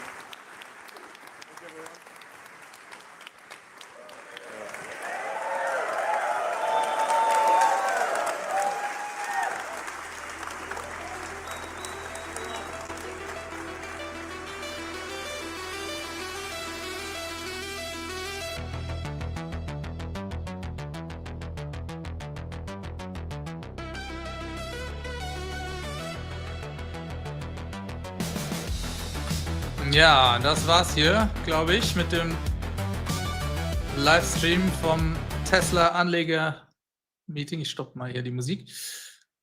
Und genau, staune, wie viel von euch noch durchgehalten haben. Das ist echt krass. Wir sind noch knapp 600 Leute am Start und haben wirklich hier bis zum bitteren Ende mitgemacht. Ja, Elon war gut drauf und hat ganz schön viele Fragen zugelassen. Deswegen ist es jetzt auch so lang geworden. Hätte ich selbst nicht gedacht, dass sie das so lang machen. Aber es ist ja auch schön, wenn er ins Reden kommt und wenn sozusagen viele Leute, die auch dort sind, da die Chance haben zu fragen, was sie fragen möchten. So kriegen wir am meisten Infos. Und ich gehe vielleicht mal kurz durch. Ich meine, er hat natürlich sehr, sehr viele Sachen gesagt, die er schon oft gesagt hat und die nichts Neues waren. Und ja, aber ein paar Sachen waren schon dabei, die wir hier zum ersten Mal gehört haben. Ja, und da können wir kurz mal durchgehen und die nochmal zusammenfassen. Wie gesagt, ich fand, er war entsprechend natürlich dem Abstimmungsergebnis mit 75% großer Zustimmung hier natürlich in bester Stimmung. Ja, wenn das Ergebnis so war, dann hatte ich das auch nicht anders erwartet. Und er hat jetzt zum ersten Mal gesagt, dass die Optimus-Produktionslinie, die erste, die er bauen wird, mit einer Kapazität von 1 Million Bots im Jahr, dass die tatsächlich in Fremont ist. Das hatte ich anders im Kopf. Ich dachte, die bauen sie gleich in Texas. Und dass dann erst die zweite Linie, die dann 10 Millionen Bots pro Jahr Kapazität haben wird, dass die in Texas sein wird. Das war für mich auf jeden Fall eine neue Info, das kannte ich so vorher noch nicht. Und er hat auch zum ersten Mal gesagt, dass sie eventuell vielleicht eines Tages 1 Milliarde Bots pro Jahr bauen könnten. Und das ist auch völlig irre. Das hat er, glaube ich, in der Form auch noch nicht gesagt. Ja, ich finde auch immer wieder spannend, wenn er davon redet, wie Optimus zum Beispiel medizinische Versorgung fest, oder fest sichert.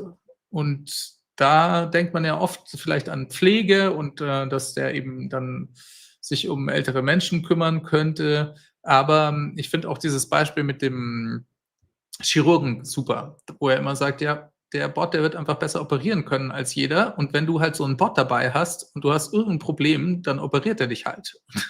Und das kann man sich ja heute überhaupt nicht vorstellen. Also das finde ich einfach eine Wahnsinnsperspektive, die er da auch nochmal aufgezeigt hat. Ja. Gut, Optimus als Aufpasser für einen Verbrecher, der dann immer hinterher rennt, das glaube ich, war vielleicht nicht ganz so ernst gemeint, aber theoretisch ist es natürlich auch denkbar. Ja, interessant fand ich auch, dass er beim Thema FSD einen Fokus nochmal speziell auf Europa gelegt hat, dass er gesagt hat, dass sie da wirklich hart dran sind. Das finde ich ist eine positive Nachricht. Und auch wenn es natürlich nicht unbedingt heißt, dass es dann erfolgreicher, schneller vorangeht, aber das ist zumindest auf jeden Fall bei Tesla auf dem Schirm und sie arbeiten da dran. Das fand ich auch gut. Dann, ja, im chinesischen Raum volle Genehmigung ab Februar, März. Das war auch sehr konkret. Das hatten wir auch so in der Form noch nicht gehört. Ja, dann gab es natürlich ein paar schöne neue Bilder von der Cybercab-Produktion, auch von der Optimus-Test-Produktion, also Prototype-Produktionslinie. Das fand ich auch cool. Wie gesagt, die Geschwindigkeit und die Skalierung für das Cybercab mit bis 5 Millionen Einheiten auf einer Produktionslinie mit einer Zyklenzeit von 10 oder vielleicht sogar 5 Sekunden.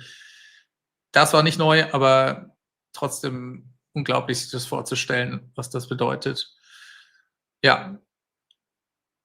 Genau. Überhaupt ich glaube, der Optimus-Bot und die Vorstellung der dritten Generation, die wird, glaube ich, auch was ganz Besonderes. Die ist ja auch für Ende des Q1, hat er gesagt, ob das ist Elon-Zeit, ne, das wird dann vielleicht auch erst im Q2 oder so stattfinden. Aber trotzdem sagt er ja auch hier Dinge, die man sich eigentlich heute nicht vorstellen kann. Ja? Dass der Bot so ausschauen wird oder dass man nicht von einem Menschen unterscheiden kann, dass man denkt, das ist ein Mensch in einem Bot-Kostüm. Das ja, ist nur schwer vorstellbar und ich bin sehr gespannt und passt auch ganz gut also dass wir viele Dinge, die er heute sagt, sich nicht vorstellen kann, finde ich, das passt auch ganz gut zu dem Motto, das immer hinten zu lesen war, Sustainable Abundance, kann sich heute auch kein Mensch vorstellen. Aber ist letzten Endes die Konsequenz aus dem, was Tesla eben macht und das finde ich immer einen interessanten Punkt. Keine Unfälle mehr, ja, das wird FSD mit sich bringen oder zumindest fast keine mehr. Auch das Wahnsinnskonsequenz. Ja, und dann gab es eben ein paar neue Daten noch zu dem Chip. Er hat schon gesagt, er ist gerade hardcore im Chip-Business drin und träumt von den Chips und kann die auswendig zeichnen. Ja, da haben sie jetzt auch noch mal eine neue Zahl genannt. Also beim Earnings Call war der AI5-Chip 40 mal besser, jetzt ist er sogar 50 mal besser, stand in der Präsentation. Also da ist auch noch mal was passiert. Interessant war auch die Datenangabe, dass der Chip ein Drittel von der Energie von dem Blackwell-Prozessor von Nvidia verbrauchen wird, aber die gleiche Performance hat und nur 10% davon kostet. Also das ist schon sehr interessant. Und wie erreicht das Tesla? Ich meine, Nvidia ist eine Wahnsinnsfirma. Wieso können die das nicht schaffen? Weil eben Tesla nur für Tesla baut und letzten Endes ein viel einfacheres Anwendungsszenario haben, weil sie nur einen Kunden, nämlich sich selber haben und Nvidia muss eben den ganzen Markt bedienen und kann deswegen nicht so hochspezialisierte Chips bauen und dann hier solche Vorteile rausholen, wie es eben Tesla kann. Ja, dann natürlich die große Ankündigung, Tesla steigt mit einer Terafab in eine Chip-Fabrikation ein. Das ist wirklich ein Knaller, Leute. Und zwar natürlich im Elon-Stil dann absolut gigantisch. so gigantisch, dass er sogar davon ausgeht, dass ja, AI im Weltraum auf Satelliten, dass da Tesla eine Rolle spielen wird. Das hängt mit dieser Tesla Terra-Fabrik zusammen und das ist schon auch eine ja, tolle Ankündigung. Dann, ich habe es kurz gelesen, aber ich hatte da nicht aus der Präsentation geschaut. Auf dem ersten Bild von der Tesla Semi, von dem Tesla Semi-Slide, da haben einige Leute von euch geschrieben, schaut aus, als wäre das ein neues Semi-Design. Ich habe das Bild leider in der Sekunde nicht angeschaut. Muss ich gleich im Nachgang nochmal tun. Das wäre ja auch spannend, wenn Sie da quasi als Easter Egg hier in die Präsentation so ein neues Slide reingebaut hätten. Und er hat es schon ganz klar gesagt, nächstes Jahr kommen 3 neue große Produkte bei Tesla. Der Semi-Truck gehört dazu, das Cybercab und der Optimus Bot, die alle in die Massenproduktion gehen. Das ist schon eine ja, tolle Perspektive für 2026 und obendrauf kommen noch die Megapacks. Auch hier sind so kleine Sätze bei Elon, auf die man achten muss, finde ich, wo er zum Beispiel sagt, dass eben der meiste Zuwachs, der meiste inkrementelle Zuwachs der Stromproduktion in den USA, der kommt nicht durch neue Kraftwerke, sondern der wird durch Batterien kommen. Und angesichts der Skalierung der Energieproduktion, die nötig ist, um die ganze AI mit zu versorgen, ist das schon auch eine ziemlich interessante Aussage, finde ich. Auch gefreut habe ich mich, dass Tesla hier nochmal bestätigt hat, dass die 4680er Zellen weiter vorankommen. Da haben wir auch schon lange nichts mehr gehört. Und er hat auch bestätigt hier zum ersten Mal, dass sie im Semi-Truck und im Cybercab eingesetzt werden. Ja, das ist jetzt also hier nochmal bestätigt worden. Das finde ich auch eine coole Ankündigung. Ja, dann die Fragen waren unterschiedlich gute dabei, fand ich. Ein paar waren sehr gut, ein paar waren weniger gut. Ja, interessant vielleicht, dass Tesla den Robo-Van sozusagen bauen wird, auch um Rollstuhlfahrer hiermit zu versorgen, aber das klang auch sehr vage, wann der genau kommt. Da sind eben jetzt erstmal nächstes Jahr 3 andere Produkte dran und dann liegt es nicht daran, dass Tesla nicht schneller will, sondern sie jonglieren mit sehr vielen Tellern, wie er sagte.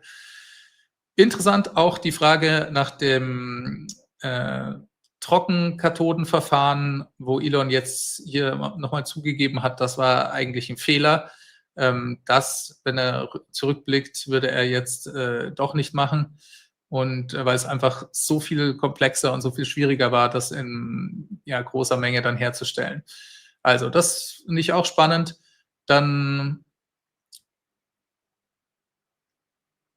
ist auch immer interessant zu sehen, dass Elon hier bei sowas kein Problem hatte und zu sagen, ja, das war nichts. Das haben wir schlecht gemacht. Ja, das war einfach eine Fehlentscheidung.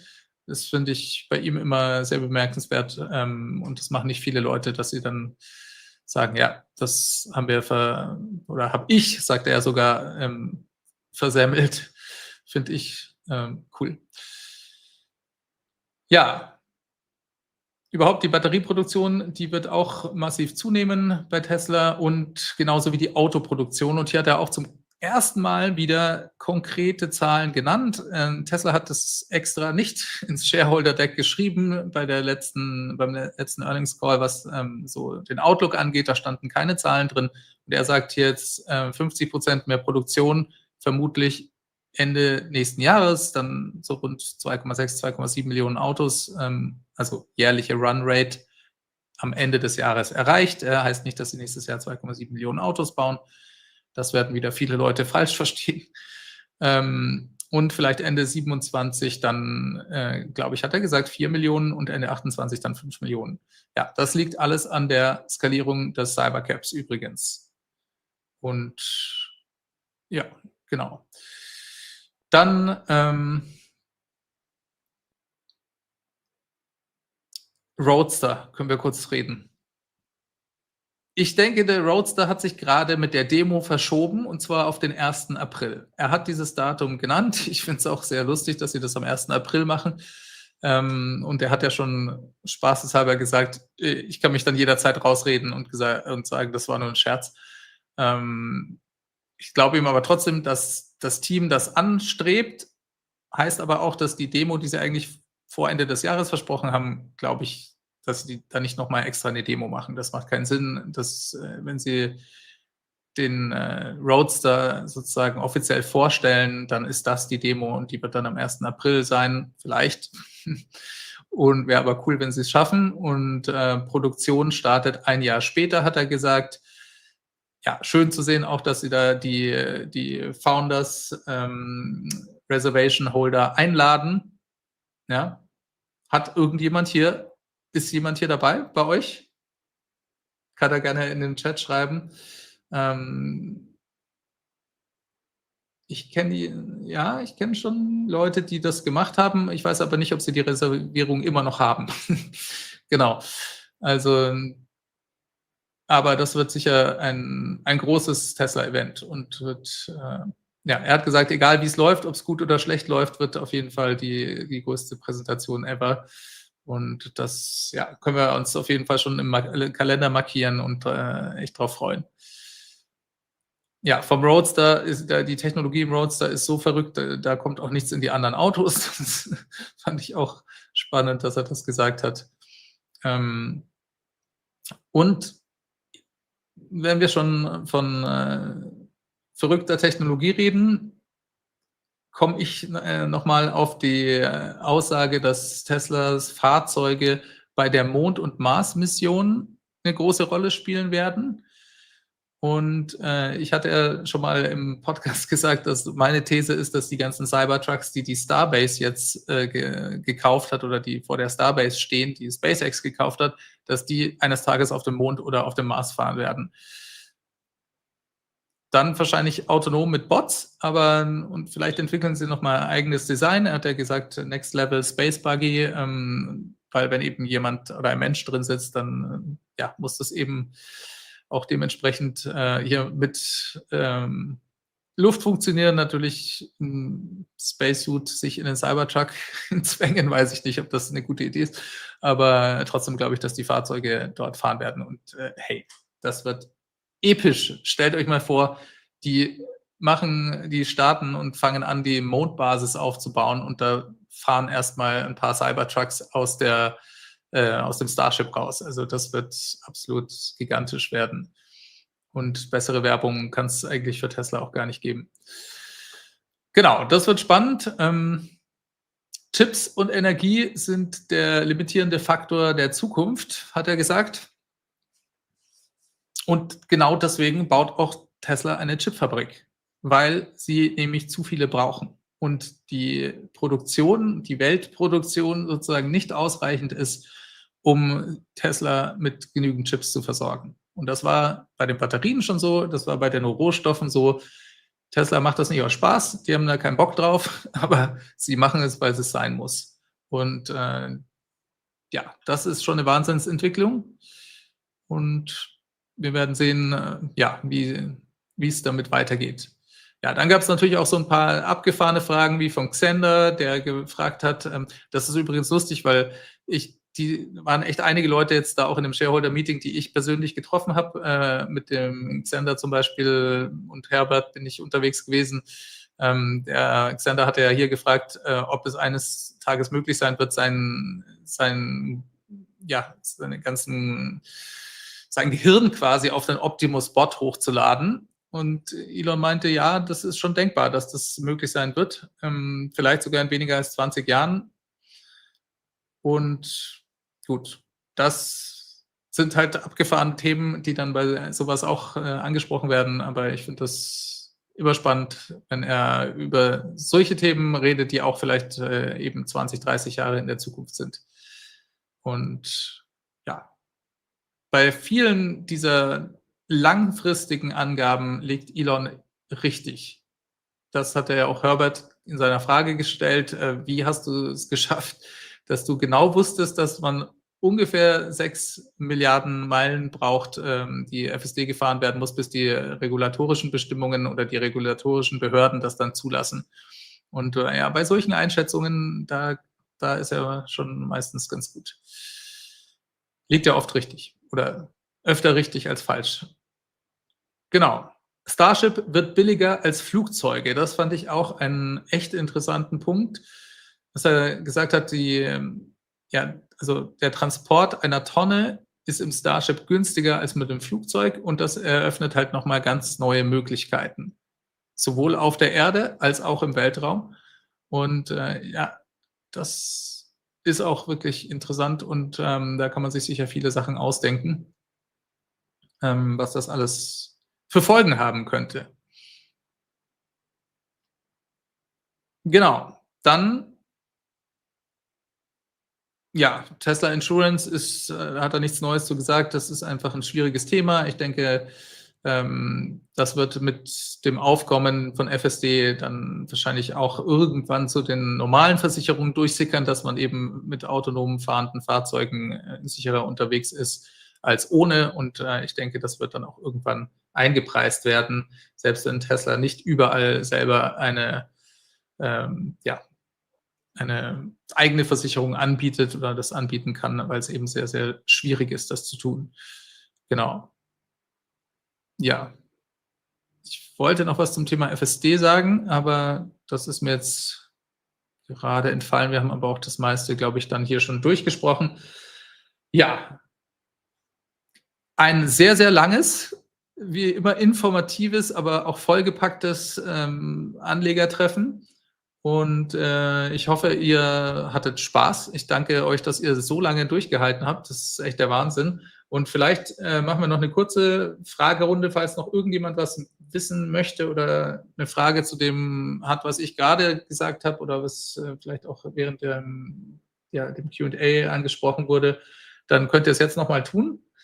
Und ja, Sleep and Drive ab der Version 14.3. Das ist auch ein guter Punkt, Thomas. Das hat er tatsächlich auch gesagt, dass ab der FSD-Version 14.3 dann es möglich sein wird, dass man eigentlich schläft. Das war auf jeden Fall auch nochmal eine coole Aussage. Ja. Pitch schreibt, Gesamtentwicklung für Tesla in Europa rückläufig und die Auslieferungen im Juli 25, 77.000 € mit 137.000 im Vorjahreszeitraum. Ja, das mag sein. Die Frage ist halt eigentlich letztendlich, wie viele Autos Tesla weltweit absetzt und nicht in einzelnen Märkten. Und ich glaube, wenn man wissen möchte, ob es Tesla gut oder schlecht geht oder ob es vorangeht oder rückläufig ist, dann muss man das halt nicht nur in einzelnen Monaten und einzelnen Märkten betrachten, sondern einfach weltweit und was steht am Ende des Jahres unterm Strich da. Dass es in einzelnen Märkten schlechter läuft, das ist manchmal so. Und da haben wir auch schon oft genug über Gründe gesprochen, aber ich denke, insgesamt hat Tesla gerade ein absolutes Rekordquartal und es schaut einfach insgesamt sehr, sehr gut aus. Ja. Ja, Api, vielen Dank auch, dass du dabei warst. Und ja, FSD-Account gebunden, die Frage war gut, die Antwort war schlecht beantwortet. Ich fand, sie war, naja, was heißt schlecht beantwortet? Er hat sich halt ein bisschen rausgeredet, ne? Weil Tesla möchte das einfach nicht machen. Das ist die Antwort ist, Tesla sagt nein. Und sie sagen, und sie sind sozusagen ein bisschen entgegenkommend und sagen, okay, ihr könnt euer Auto upgraden und dann dürft ihr es einmal mitnehmen, jetzt bis zum Ende des Quartals. Und dann hat er gesagt, danach schauen wir auf jährlicher Basis, wie wir es weitermachen. Aber dass sie das FSD-Abo an den Personen-Account oder also entweder an den Tesla-Account oder an die Person binden und nicht ans Auto, das werden sie nicht machen. Das, ja, hat Tesla kein Interesse dran. So. Ich schaue hier gerade noch die FSD-Europa-Petition nicht vergessen. Ja, die hatte ich vorhin schon mal erwähnt. Das ist wichtig, das hat Elon auch gesagt. Bitte macht Druck in Europa hier als Community Und da muss noch viel passieren. 10.000 Unterschriften sind schön, aber da geht, glaube ich, noch viel mehr. Und wir als Europa sollten eigentlich Hunderttausende Unterschriften dafür sammeln können. Und ja, ich packe sie unten in die Shownotes. Und ihr könnt natürlich gerne auch einfach auf change.org gehen und da seht ihr die, oder findet man die auch. Genau.